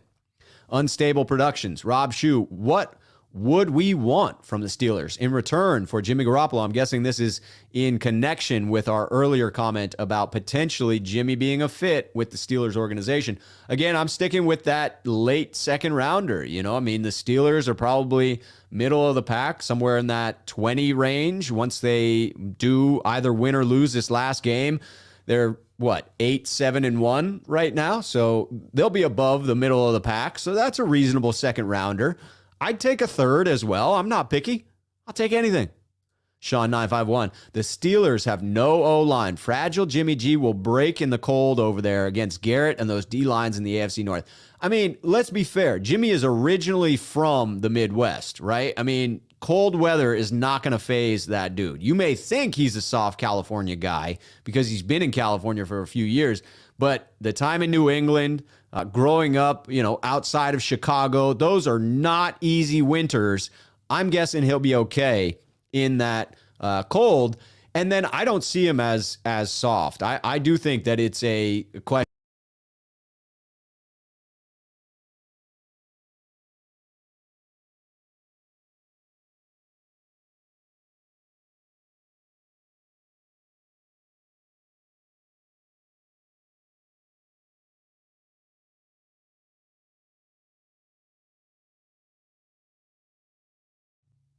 That was weird. It just muted my microphone. Very strange.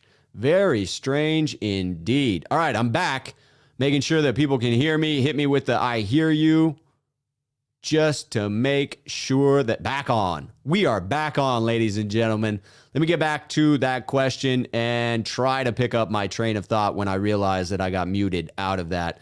Yeah, I just think that it would be a reasonable fit. I do think it's unfortunate circumstances and not necessarily a very injury-prone player that caused that with Jimmy Garoppolo. But, only time will tell whether I'm right about that. Worst YouTuber ever, at Rob, I would love to see Minshew back up Lance. He seems mobile and consistent. I'd be okay with that as long as it were very, very inexpensive. Vinnie Mac, at Rob, if we have a chance to get Aaron Rodgers this offseason, would you do what you had to do to get him and make an all-in push or stick with Trey and build for the future? I anticipate that the Packers would do everything in their power not to allow that to happen, but man, that's tough. That is tough. I would have to weigh it. I would have to think about it. Seriously consider it. I mean, you could get a solid 3 or 4 years out of Aaron. He's a freaking head case, but he's got the best arm talent in the league right now. It would be hard to pass that up. If the Packers were willing to deal him, it depends. I still want Trey Lance, so it would depend on whether we'd have to send him out in that trade.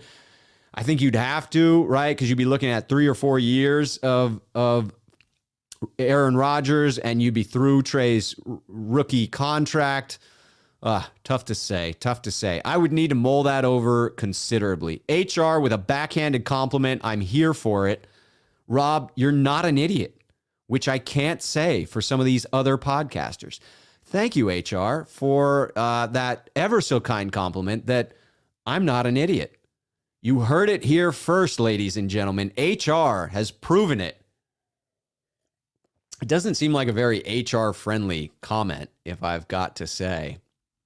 David C. at Rob Shue, I think it's safe to say we cut D Ford or he retires, trade McGlinchey and Jimmy. This should free up space for extensions for Bosa and Debo, right? Yes, D Ford, I think we do let him go, and there's still some dead money on the books, but there's not much we can do about it other than cutting him with a post-June 1 designation. And then trading McGlinchey, that's an interesting one. He's in the 5th-year option, so I think we would save the entirety of his contract. Fair to wonder who's trading for him in his 5th-year option there. Definitely on board with trading Jimmy. And I think just the move of trading Jimmy frees up enough to get business done in the offseason. Unstable Productions at Rob Shue. What would you trade for Jimmy from the Steelers? Player, round pick? I'm thinking 2nd rounder. Would love to get a player back as well. Would love it. HR, a little more of a compliment. At Rob, you are a good analyst, good podcaster, and have an engaging personality. Keep it up. From not terrible and not stupid to good analyst, good podcaster, and have an engaging personality. We have won over HR, ladies and gentlemen. I appreciate it. But in all sincerity, thank you. I appreciate that. Jarmond, at Rob Shue, do we win with how we played last week going on to this next game? I don't think so. If you start slowly against the Rams and get them into it, man, that is a recipe for disaster. I think you got to start quickly. That leads me to one of my last remaining questions before I finish out with your comments. This is a previously submitted question. Here, the last two. The last one is the one that addresses what you were talking about.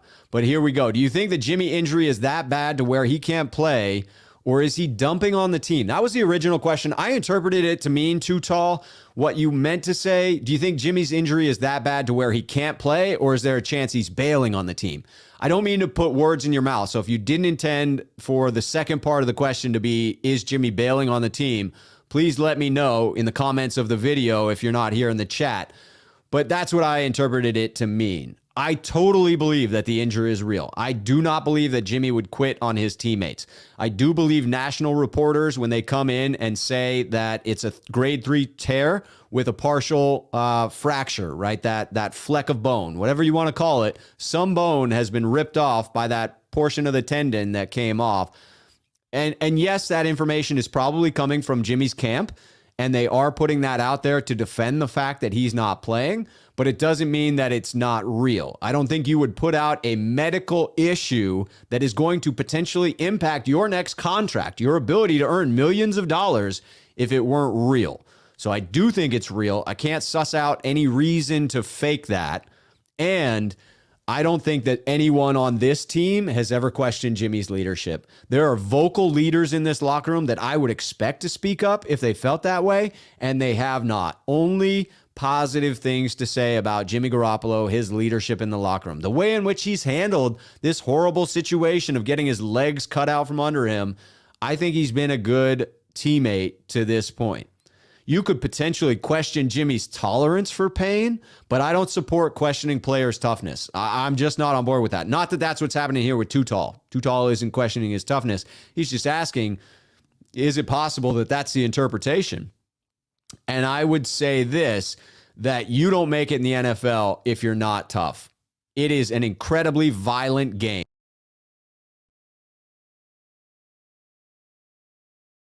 Man, yet again, I am having mic issues. I think I figured it out. I think it is my Bluetooth picking up on something here. Apologies for the technical difficulties. I will keep my eye on that going forward. I think I caught that one early. I think I only got muted for a second. You don't make the NFL if you're not tough. That will be the end of that statement. Last previously submitted question, then I will get back to the comments.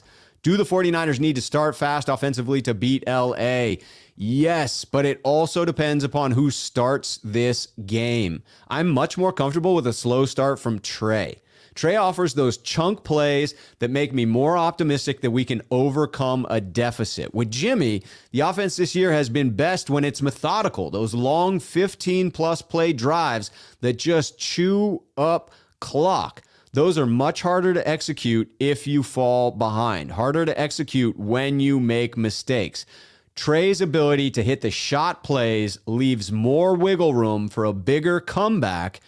Ideally, you don't want a slow start for either one of them, but I'm more concerned with a slow start from Jimmy because they're just two very different offenses in that regard. When Trey is in, you have the opportunity for bigger comebacks, so I'm less concerned. With Jimmy, you got to stay on time and on target in my book. All right, I'm closing out in your comments. Hopefully, people stuck with the technical difficulties in this one.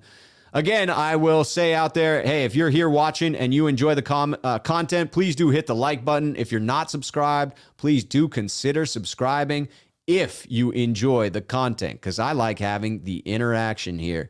Chris Coast, at Rob Shue, I really think River Craycraft needs to be put on as punt return and kickoff return. Good hands, quick, and doesn't fumble. We need somebody different at kick return. It is I'm going to say it, it is a shit show at kick return. All right, Sean951, this is probably in regard to the Bosa or Debo. He says, at Rob Shue, sign Bosa, trade Debo while worth it for a first-round pick ASAP. Need trade outside of the NFC. I can't get on board with that. I love Debo too much, but I get the logic. Vinny Mac, at Rob, I wouldn't mind having Mullins back as a backup to Trey. That'll be interesting. The elbow should be fully healed there, and he knows the playbook. Unstable Productions, at Rob Shue, what would you trade for Jimmy from the Steelers? We already got to that one.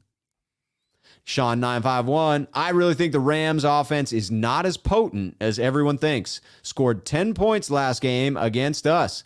Stafford throws at least 2 to 3 balls that are INT opportunities, and Shanny is better than McVay. I think that's a reasonable freaking take on it, Sean. I do. I hope that that's the way it plays out. Ashley coming in. Hey, Rob, checking in late, so I'm starting from the beginning. But if you haven't, can you talk about how the Rams did with Kyler? Afraid that may happen to Trey, even though I still want him to start. LOL. I talked about it a little bit, that it's different for the offensive line to have to block for Trey as opposed to Jimmy. I do think that's why you see Kyle Shanahan deferring to wanting to play Jimmy if at all possible, because he knows what the Rams bring. He knows what their pass rush is like. It is an understood opponent, and that offensive line is comfortable blocking for Jimmy Garoppolo against this Rams defensive front. It's the wildest thing. Daniel Brunskill turns into a freaking superhero when he's matched up against Aaron Donald. Will that be the case with Trey back there? It could be, but it's not a known quantity. And again, I think that's where Shanahan is resting on, is the known quantity. Because when you have a known quantity, you know how to react with that. When you have something unpredictable, you're going to have to adjust in game. So if you start Trey, if Jimmy can't go, which I think that'll be the deciding factor. If Jimmy's healthy enough, I believe Shanahan plays him. It's not my choice, but I believe that's what will happen. If he's not good enough to go, and you start Trey, then I think you're looking at in-game adjustments. You got to see how the Rams are playing him, how successfully they're playing him, and whether they're containing him in the pocket. I do think Trey is a pocket passer first. I think that is unique to his run style. I think he can operate from inside the pocket. So if they contain him, if he starts, if they contain him, I don't think that necessarily means the San Francisco 49ers won't be successful. I think Trey is still capable of carving him up with his arm. Might be more difficult, but I think he's capable of it. Hope that answers your question, Ashley. Jarman, so the theory the Rams should know how to play Jimmy G by now. That is a theory, but they don't seem to know just how to do that. Luke Luna, one of our sneakerheads coming in at Rob Shoe. Defense wins championships. We don't have to have Debo as a running back or wide receiver in general. Bosa may keep eyes elsewhere with a proven vet at the helm. Good team for more or the same money. I think that's in response to paying Debo or Bosa if you could only pay one of the two. And I tend to agree. It's harder to replace those sack numbers. But I don't want Debo gone at all. I want him here, signed. At Rob, you think Aaron Donald knows who Debo is yet? He better. Man, I hope he disrespects him again. Man, I hope he does. All right, I don't know how to pronounce that name there. T-Love, P-Z-R-Y Love. At Rob Shoe, when the Niners putting in Trey? When? Well, they already did. It's just a question of, will they put him back in? We are back to the point where the mic went off for a moment in the chat. So glad that we got that fixed. So glad that we got back on track. Glad that people stuck with it. HR, at Rob, you saying San Ramon has easy winters? Yes, I am saying the entire Bay has easy winters. Very easy winters. I hope people stuck through the technical difficulties. Leo pointing out, yes, the muting must have been that I pissed off the secret society. What I figured out is it was freaking connecting my MacBook to my AirPods that are in my AirPod charger. Like, I don't know why they're activating. And then as they connect to the Bluetooth, it was turning off my microphone and muting me automatically. A whole weird scenario. I want to turn off my Bluetooth, but I got my freaking Bluetooth mouse here, and then I wouldn't be able to use that. But maybe that would be the scenario. If I got muted one more time, freaking Bluetooth is out. That would be the death of Bluetooth in this stream. Or I will chuck those AirPods as far as I can. Get them out of here. Get them out of here. Zark Muckerberg at Rob Shoe. It cut out because you're drooling all over your keyboard from the laughing gas. That could be. It is funny that my perfect level of laughing gas is just at the point where you're drooling, but you don't care. Like, you know you're drooling. You're alert enough to know that as your mouth is open and they got their freaking hands in there and they're doing their thing, that there's a little bit of drool coming down. But you're like, do I really care? No, I don't. That's the level of laughing gas that Rob Shoe prefers. Keep me heavily sedated. Heavily. All right, Schmerica G at Rob Shoe. Can we just get Aaron's arm and leave the rest of him in Wisconsin? Wouldn't that be nice? That would be, I'm telling you that Aaron Rodgers, in my book, not a great leader of men. If he were better at leading his team, he would have multiple Super Bowls. That's my freaking opinion on it. Walker at Rob Shoe, where'd you get that hoodie? Where did you get that hoodie? This one's NFL Shop, the Jerry hoodie, 80. Yes, indeed. I'm a fan of it. Got the 75 patch. It's reasonably comfortable. It's not the most comfortable, but looks-wise, I like it. Vinny Mac at Rob. What really scares me the most isn't who's going to start at quarterback in our game, but it is if our future is Matty Ice's hands. God, I hope that we don't bring in someone like Matt Ryan as a backup. That would be very strange. That would be a very strange move, and I don't think we can afford it anyway. Sean951, trade Lance and Debo to the Packers. Same offense. Take A-Rod and backload contract and see what we can do to get Adams so we can score 40 points a game and the defense can give up 30. It may be a pipe dream. I'm sure it would work if you could get it done, though. I mean, that talent there for A-Rod is undeniable. If you could bring Devontae Adams over with him, I mean, forget about it. I just don't think it's likely. I think that is a pie-in-the-sky dream for us. Shark Jerky, Rob, you're not an idiot, but stop promoting any Jimmy talk. He gone. Talk about Trey's backup. I mean, he's not gone until he's gone, though. So I appreciate the frustration in wanting him to be gone, in wanting this whole quarterback conundrum to be solved. But I think you have to admit that Coach Shanahan's been real clear on wanting to start Jimmy if he could. I just don't know that he will be able to. I just don't know that Jimmy will be good to go. I think it's probably likely that we've seen the last of Jimmy. I'll be surprised if Jimmy's back out there. Jaguayo, at Rob Shue, why do you think our running game gives the Rams problems? Is it Shanahan's scheme or are the Rams soft against the run? A little bit of both. I do think that Shanahan absolutely understands how to back Sean McVay into a corner and then beat him up when he's got him there. He's got his number. Kyle has said it himself. He is a rhythm play caller, and he gets into a frickin' rhythm against Sean McVay. No doubt about it. I also think the Rams have built a smaller, faster, lighter defense in the hopes of getting after the quarterback. And what the 49ers have done in response to that around the league is generate a little more physical play style with these players who fit the mold of both a running back and a wide receiver, like Debo. George Kittle, when they catch the ball in the secondary, they can run over smaller defenders. I think the Rams have more of those smaller defenders, and so it is difficult for them to stop the 49ers run game. Interesting, we've got Kyler Murray spamming the chat a little bit. If I see that coming in again, I'll have to do a timeout. I just don't like the spamming over and over again, but it's okay if it just happens a little bit.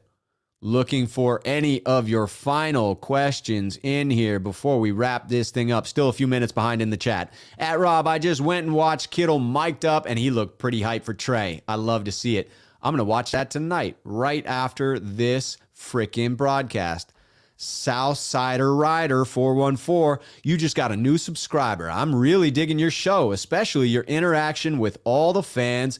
Go Niners. Hey, welcome to the channel. I welcome anybody who is watching right now who likes the content. Please do hit the like button. It really does amplify my signal. If you enjoy it, subscribe to the channel just like Southsider Rider did, and then hit that notification bell so that you know exactly when I go live.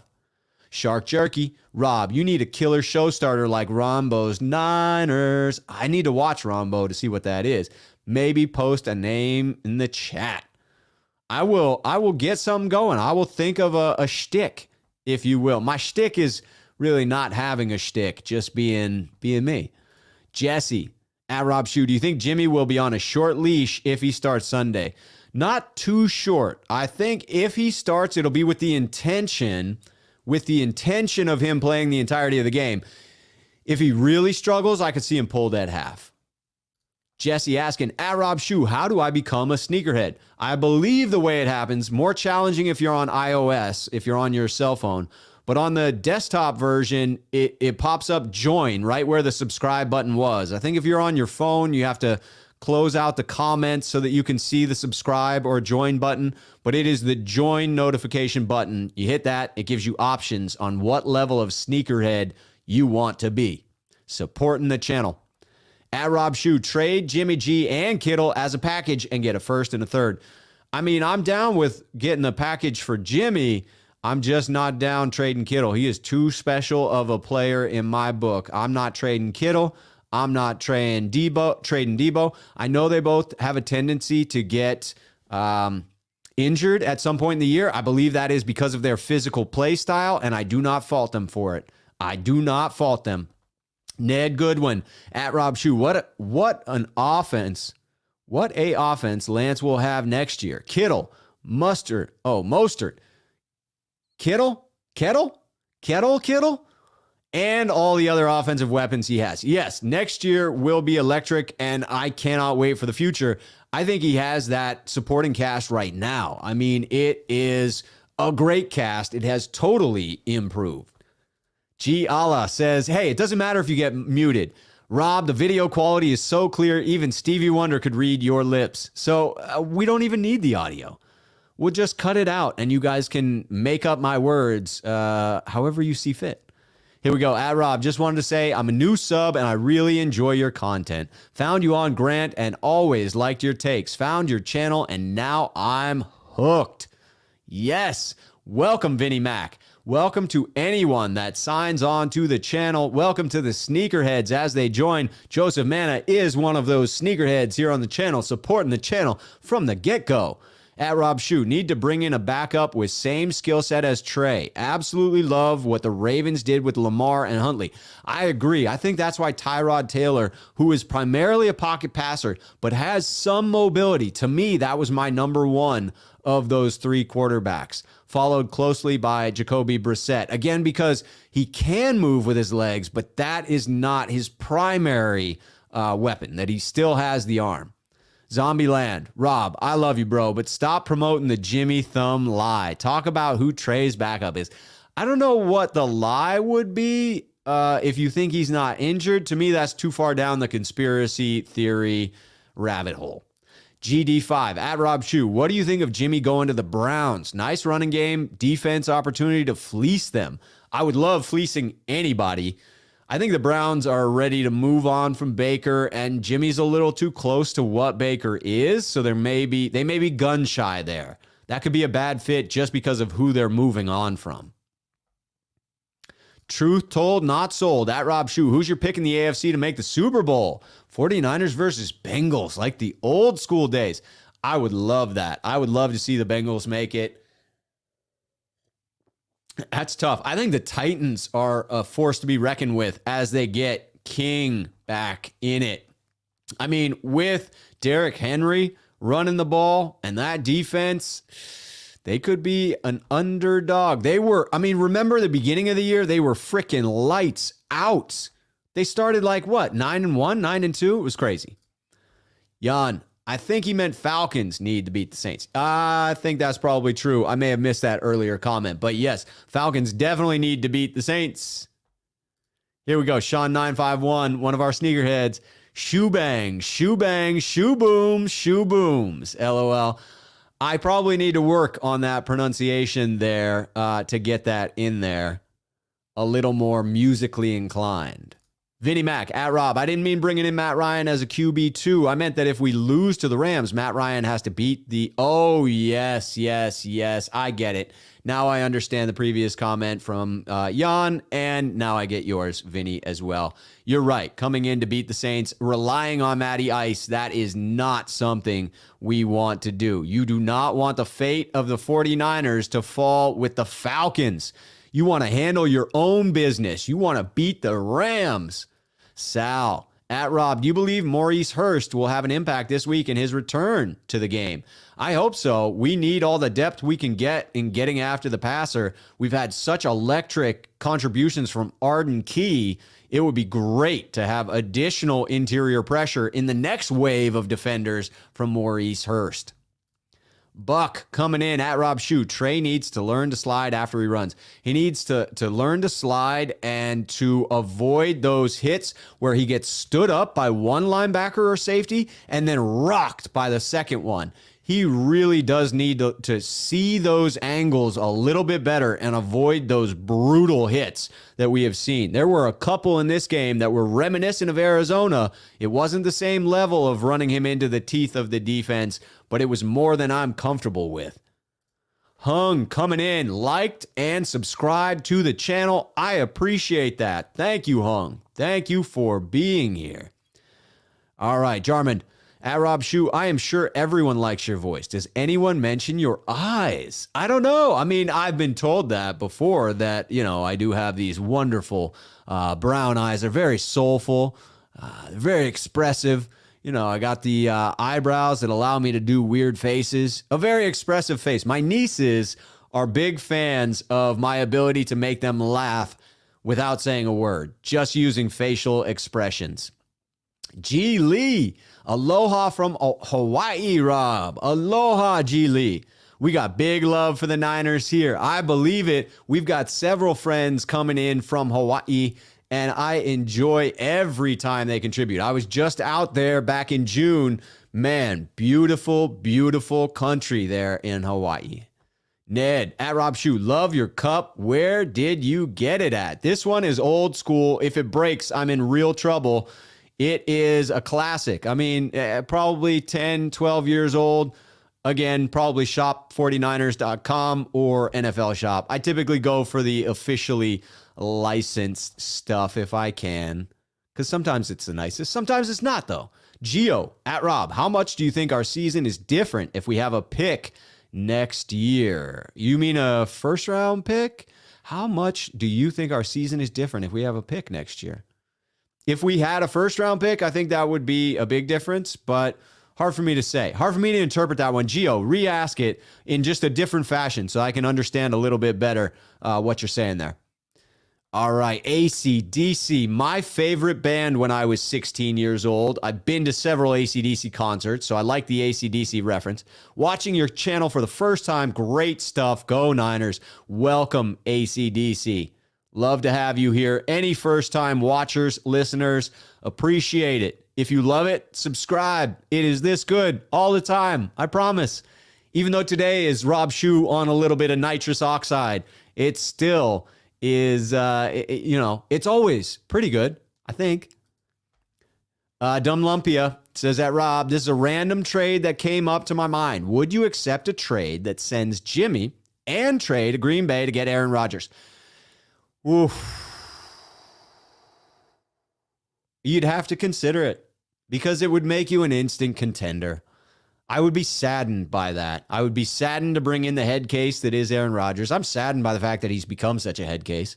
I don't love his attitude, but you cannot dispute the man's arm talent. He is close to another MVP season this year. He shouldn't get it. Other players, need or deserve it more so. But you'd have a 3 or 4 year run where you would be legitimate playoff and Super Bowl contenders every year. That's hard to pass up. I think you'd have to make that trade. I just don't think Green Bay will trade him within the conference. And I don't think he's getting cut. I think they're trading him. Bay Area Niners, at Rob, if Jimmy does play, do we get one last feels great baby to Aaron Andrews? I hope so. I still have my mask from early pandemic days that has feels great baby across the face, and I still love wearing it. Kyle, Rob, there was a lot of hate on John and Kyle's drafting process, but it seems to have settled recently. What are your present thoughts? You got to weigh the good and the bad. We are hypercritical of the 49ers and their draft misses. Every team misses on players in the draft. The 49ers have hit on some really big ones. I think it's a mixed bag for the 49ers. I think they did struggle early in going for some of those players with long injury histories, thinking they were getting a value. They learned from that mistake. If they hadn't learned from that mistake, I would be far more critical of them.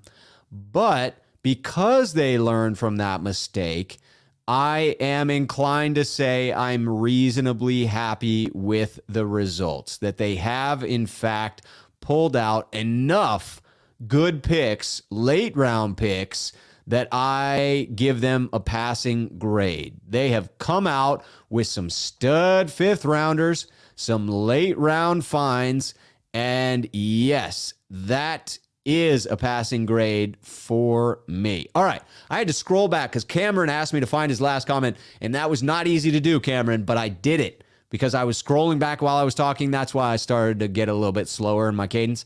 But here we go. I had to scroll back a ways. Honestly, I'm a huge Trey fan, but if Jimmy is good enough to go, then he should play. If Jimmy does good, then there's some trade value. If he plays like Jimmy and we fall short, Trey won't take the blame. That's a reasonable strategy, although you cannot allow who you start to be, in my book, to be dictated by trade value. To me, that's a great if you can trade him, great if you can get more. Getting into the playoffs is the one and only goal that matters to me right now. So I want Kyle Shanahan to make the decision on who starts based solely, absolutely 100% solely on who gives us the best chance to win. And I think it's clear that Kyle Shanahan believes that to be Jimmy Garoppolo, if he can stay healthy, if he is healthy enough to go. So to me, that becomes a question. Who gives you a better chance to win the game? That's what I'm looking for. GD5 at Rob, agreed with the thread. Your content is excellent, bro. Not as easy as it looks. Keep it up. Thank you. It's not. When you try and read, think, and speak at the same time, takes a little bit of getting used to. Leonardo predicting the 49ers and the Colts in the Super Bowl. I love that prediction. Sean951 at Rob Shue. Matty, lukewarm, beat the Saints earlier this year. He can do it again. And the Falcons fans despise New Orleans. I mean, there is a lot of hate there. They would love to knock New Orleans out of the playoffs.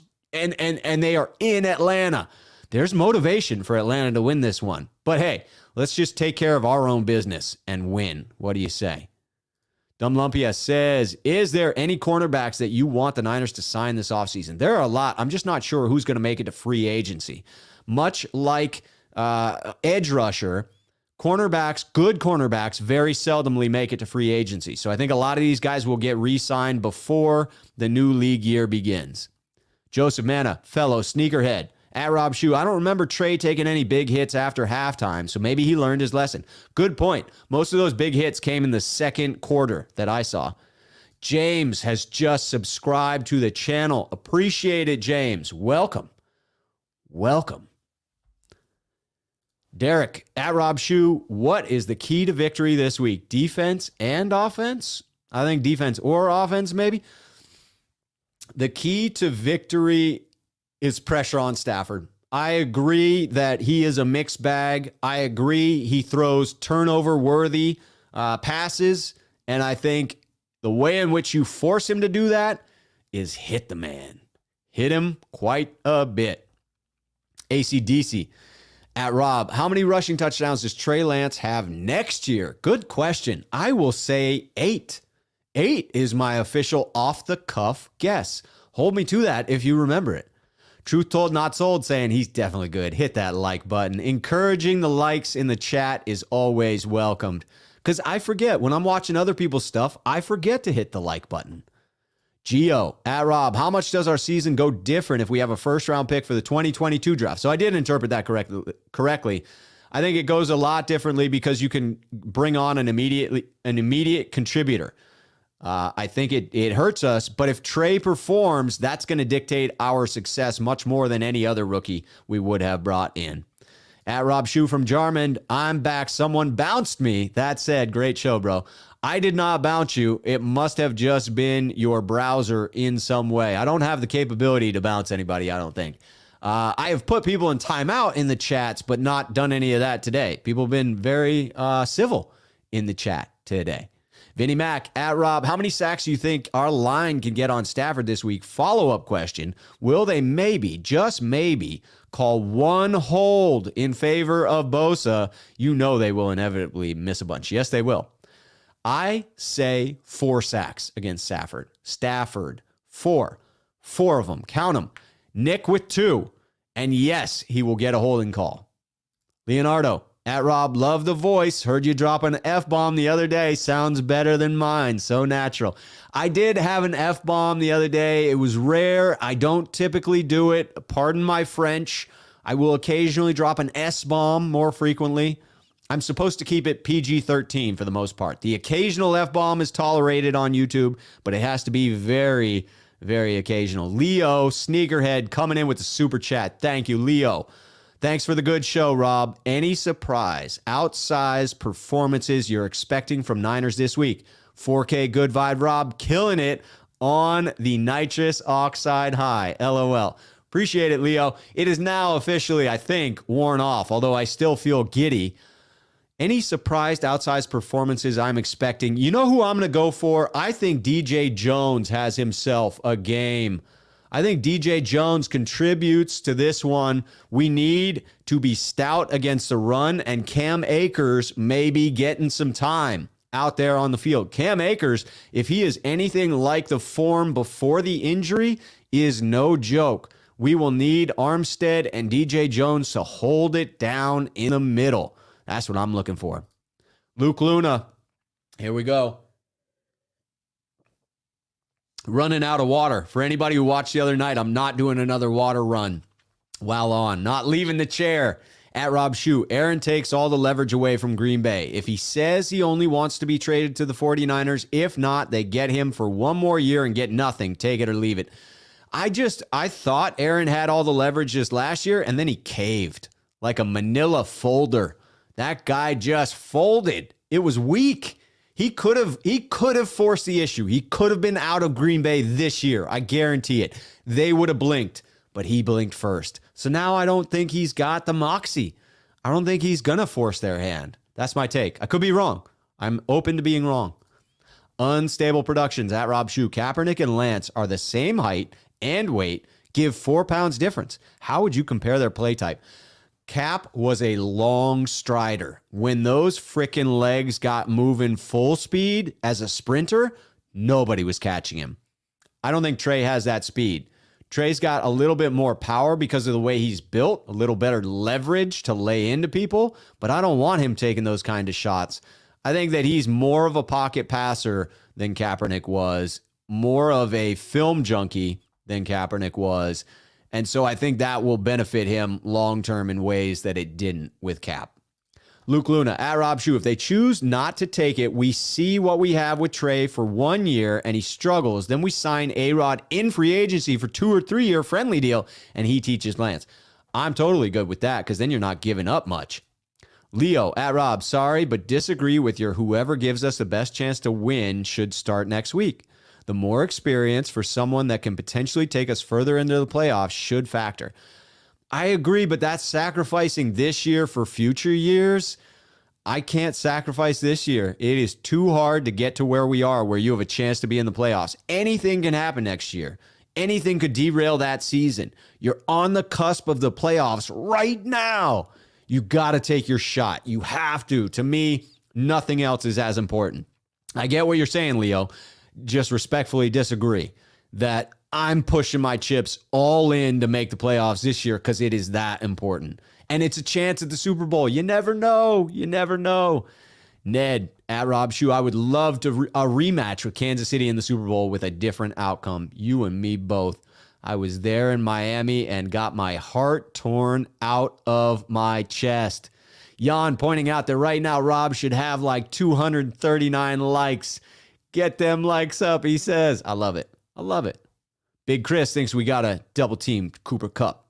That's a reasonable strategy. That man is freaking unstoppable. Xavier, can we see Kinlaw back for the playoffs? No. Mostert? No. I think they are both officially out.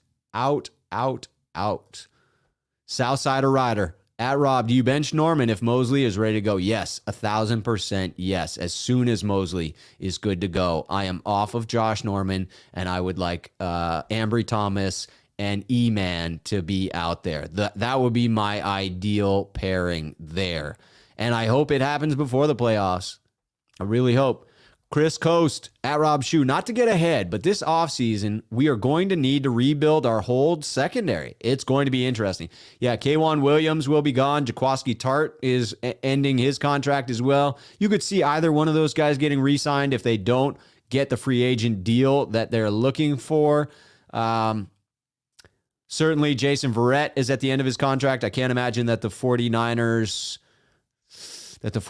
re-sign him to count on him. It'll be interesting to see how we rebuild. Thomas De La Cruz with the super chat. Out of all the current playoff teams, SF has played 7 of them, and they could have beat both current number 1 seeds if they had better quarterback play. I'm telling you, everyone in the playoffs this year is beatable. Everybody is beatable. The 49ers just need to get in. That's why I'm talking about how important it is to pick the player that Kyle Shanahan believes gives him the best chance to win. Because if you win, you get in. And if you get in, you have a chance to knock off these other teams that are beatable. Man, just need a chance. Right, Thomas? Yes. Gio, at Rob. Over, under 7 carries for Debo this week. I'm taking the under. I'm going to say 6. Kim, at Rob. Jim Harbaugh to the Las Vegas Raiders, maybe. I think that's a reasonable possibility if Jim comes back to the NFL. JB, that's it. At Rob Shue, did you see Lance and Kittle celebrating with Debo on that TD? I did, and it looked like one happy family to me, if you ask. Joseph, man, one of our sneakerheads. The Rodgers-Shanahan dynamic would be an absolute mess. That would be 2 very large egos in the room. District 13 just came in to say hello. Appreciate that. Appreciate you coming in to say hello. Again, to anyone just joining us, hit the at Rob Shue if you got a comment that is a question for the mailbag. We are wrapping up here. Luke Luna, at Rob Shue. To that, I'd say voidable year Aaron would only have to play for one more year to truly stick it to Green Bay for not trading him when he wants the voidable year is key in his leverage for next year. I'd have to get into his contract to understand what the voidable year does to his ability for leverage, but I think Green Bay has the leverage to keep him there one more year. Again, I thought they would have blinked first, but Rodgers did last offseason, and it cost him, forced him to play in Green Bay one more year. Silent Seth, do you put Ambry on OBJ or Cup? I think I prefer Ambry on OBJ and bracket coverage for Cooper Kupp, mainly doubling that man because he just finds the holes in the zone and sits down. It is crazy. JB, that's it. Coming in, we're not getting Rodgers now or never. Give it up. Give it up, he says. I tend to think that this is the truth, that Green Bay will push him out of the conference. Could be wrong. I thought that Rodgers was going to get his way out of Green Bay this year, and I was wrong about that. I thought Rodgers was resolute in forcing Green Bay's hand, and Rodgers folded and came back to Green Bay, ate the crow, and played for the frickin' Packers one more year. Wasn't really a man of his word at that point. Albino coming in. Albino lizard. I like that name. Complete with an albino lizard image in the frickin' YouTube thing, whatever they call that. Chances that Jimmy will play. Give us a percentage, please, boss. Okay, chances that Jimmy will play. He has yet to throw a pass since the Titans game. I'm going to immediately take it down to 50% from that. Just from that. The national reports are that he's going to need surgery in the offseason. I'm going to take it down to 30% because of those national reports that he will need surgery. Now I'm going to contrast that with the fact that Kyle Shanahan seems to be pretty confident in saying that Jimmy is going to throw this week. I'm going to move it up to 49%. But now I need to take into account the fact that Kyle Shanahan has been historically bad at predicting when people will return from injury, and therefore I'm taking it down to 24%. Cut it in half from 49 down immediately below the halfway mark to 24. That's the official prediction, folks. I give it a 24% chance that Jimmy is healthy enough to play, with a 100% chance of Jimmy starting if he is healthy enough. 24% chance that he'll be healthy enough, 100% chance that he plays. Multiple percentages, multiple skews of logic going through. Albino Lizard, I hope that was, enough logic to give you my 24% prediction. Gio, at Rob, who's your favorite prospect in the 2022 draft? I'll be honest, I am way too wrapped up in this season to even get into that. I will dive right in the postseason, no doubt about it, but I haven't done that yet. 49ers sack Francisco, at Rob Shue. Imagine Kyle messes up next season too, and somehow Jim Harbaugh comes back. That would be a sweet, sweet reality. Although I don't want Kyle gone at all. I love Kyle. I love Jim too. I might love Jim more. Moses Martinez at Rob. It will be a bad idea to start Thomas. He's still getting beat off the line of scrimmage. Okay. I trust Moses and his breakdown of the defensive backs. He is my eye in the sky when it comes to it. I mean, my default would be Ambry Thomas. I'm interested in Moses. Who are you starting instead? The slow and steady Dante Johnson or the pass interference prone Josh Norman? Which of those two are you plugging in Moses? I hope to hear your answer before we wrap up. Looking through to catch up. Yes, Jan gets it. A chip in a chair, baby. That's all you need. Interrupts coming in to say hello. Dick Tracy pointing out there are a lot of doctors in the chat tonight that are officially breaking down this torn ligament, the UCL. Everyone's a UCL freaking master at this point. None of us knew what a UCL was a couple of weeks ago, and now we all think we know what the healing time is for a UCL. Whatever the UC stands for, ligament. Vinnie Mac at Rob. I'd love to win this week and get to play the Rams 2 weeks in a row. If we win, if and when, positive vibes, who would you want to play in the first round? If we win, who do I want to play in the first round? I agree. Got to keep it in the conference. Less travel, Arizona or LA. All right. Unstable Productions at Rob Shue. Who would you try to sign after letting go of Jimbo? Any elite corners available this offseason? I think you got to wait until we know who is available. Uh-oh. JB, that's it, saying, please block Dick Tracy. Dick Tracy, here is your official warning.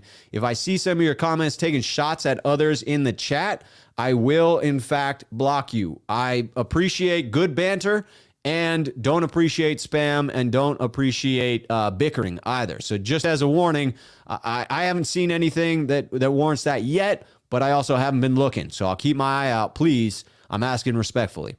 Gio, at Rob, there's a clip of Kyle yelling at Trey for missing Debo on a throw. Jimmy's laughing in the back. Do you think he's laughing at Trey? No, I do not. Absolutely do not. I think Jimmy's a great teammate, and I've never heard anyone say different.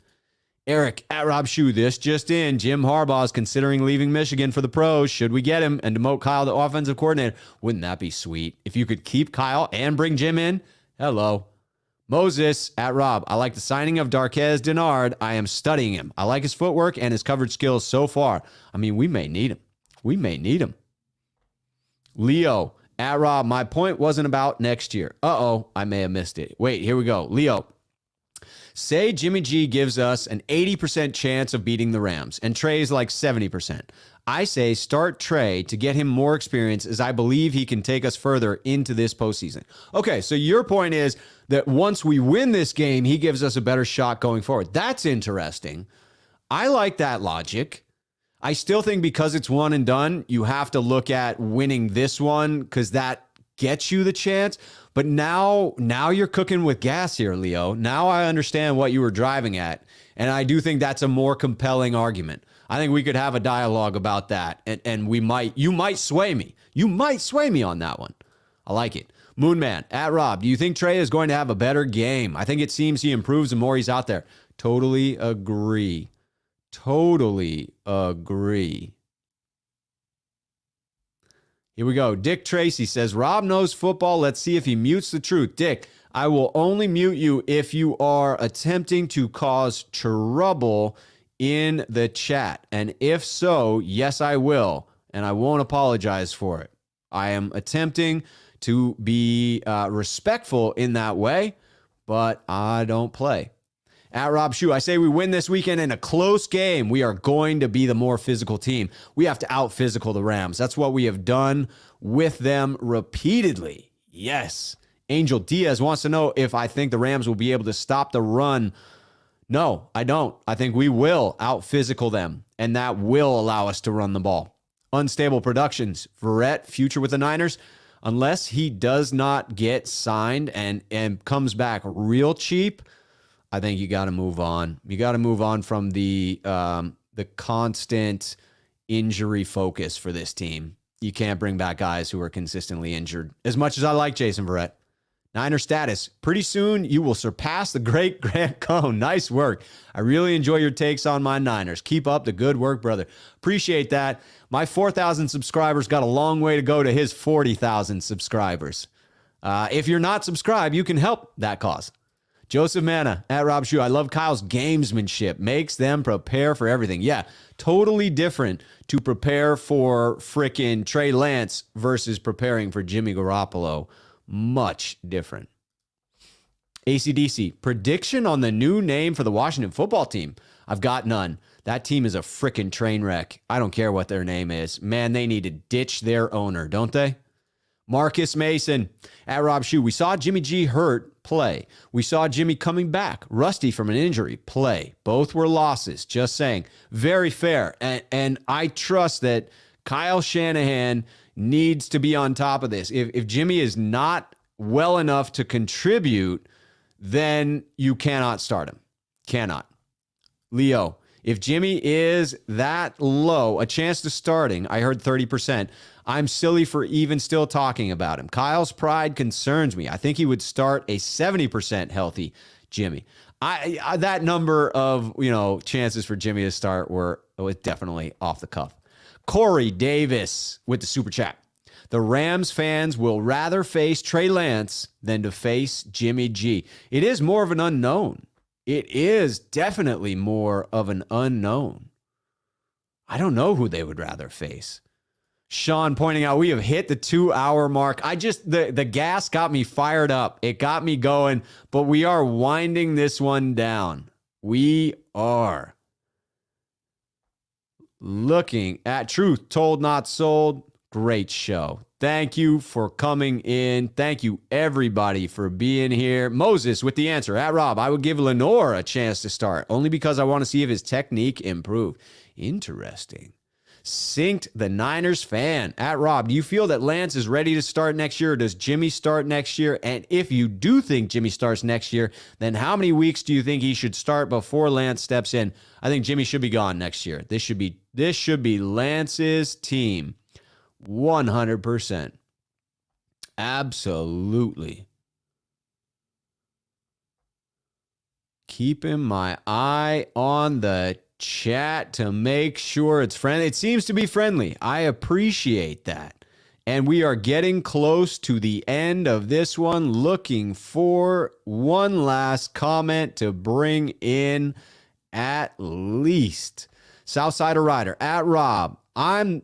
Am I the only one that feels like if the Niners make the playoffs, that the run game will take us far? I think you pack your defense, you pack your run game, you can absolutely go far in the frickin' playoffs with those two elements. And now we have it. Yeah, we got a lot of folks on COVID. I see the concern there in the chat. Walker at Rob Shue. Trey reminds me of Jeff Garcia. I don't know why. That's an interesting comp. I hadn't thought of it. I will keep that in mind when I'm watching him. At Rob Shue, who would you rather start against the Bucks? Ooh, good question. I mean, I do think that you're probably back to the scenario of starting who gives you the best chance to win. And with that ferocious defensive line that the Bucks have, I think Kyle Shanahan might prefer the quick release of Jimmy Garoppolo in that one. Again, my excitement is much higher when I'm watching Trey Lance. So if I had the choice and if my excitement was what we were hoping for, then Trey would start. District 13, Kyle will air out Lance. He better, after seeing the difference between running primarily in the first half and then throwing in the second half, air that thing out, ladies and gentlemen. Air that thing out. All right, we are leaving on that positive note that Kyle will air out the offense for Trey Lance. A 2-hour show here after coming off the nitrous oxide. I hope it was tolerable for all of you. I had a blast, but maybe that was the nitrous talking. JB, that's it. I appreciate you on the way out. If you enjoyed the content, please do hit the like button. Please do subscribe if you like the content. Hit that notification bell. You can become a sneakerhead if you want to support the channel. I appreciate it. I love interacting with all of the Niners fans here in the chat. I love that people are, in general, very respectful to one another. I appreciate that. I appreciate the chat toning down in that regard after the request. I genuinely do. I look forward to seeing you all again. Be back tomorrow. I will be back. What time are we on tomorrow? Going to be a 5 o'clock show tomorrow between two beards. As always, on Wednesday, coming in with Randon McMahon. Join us for that. Until then, cheers to you, 49er faithful.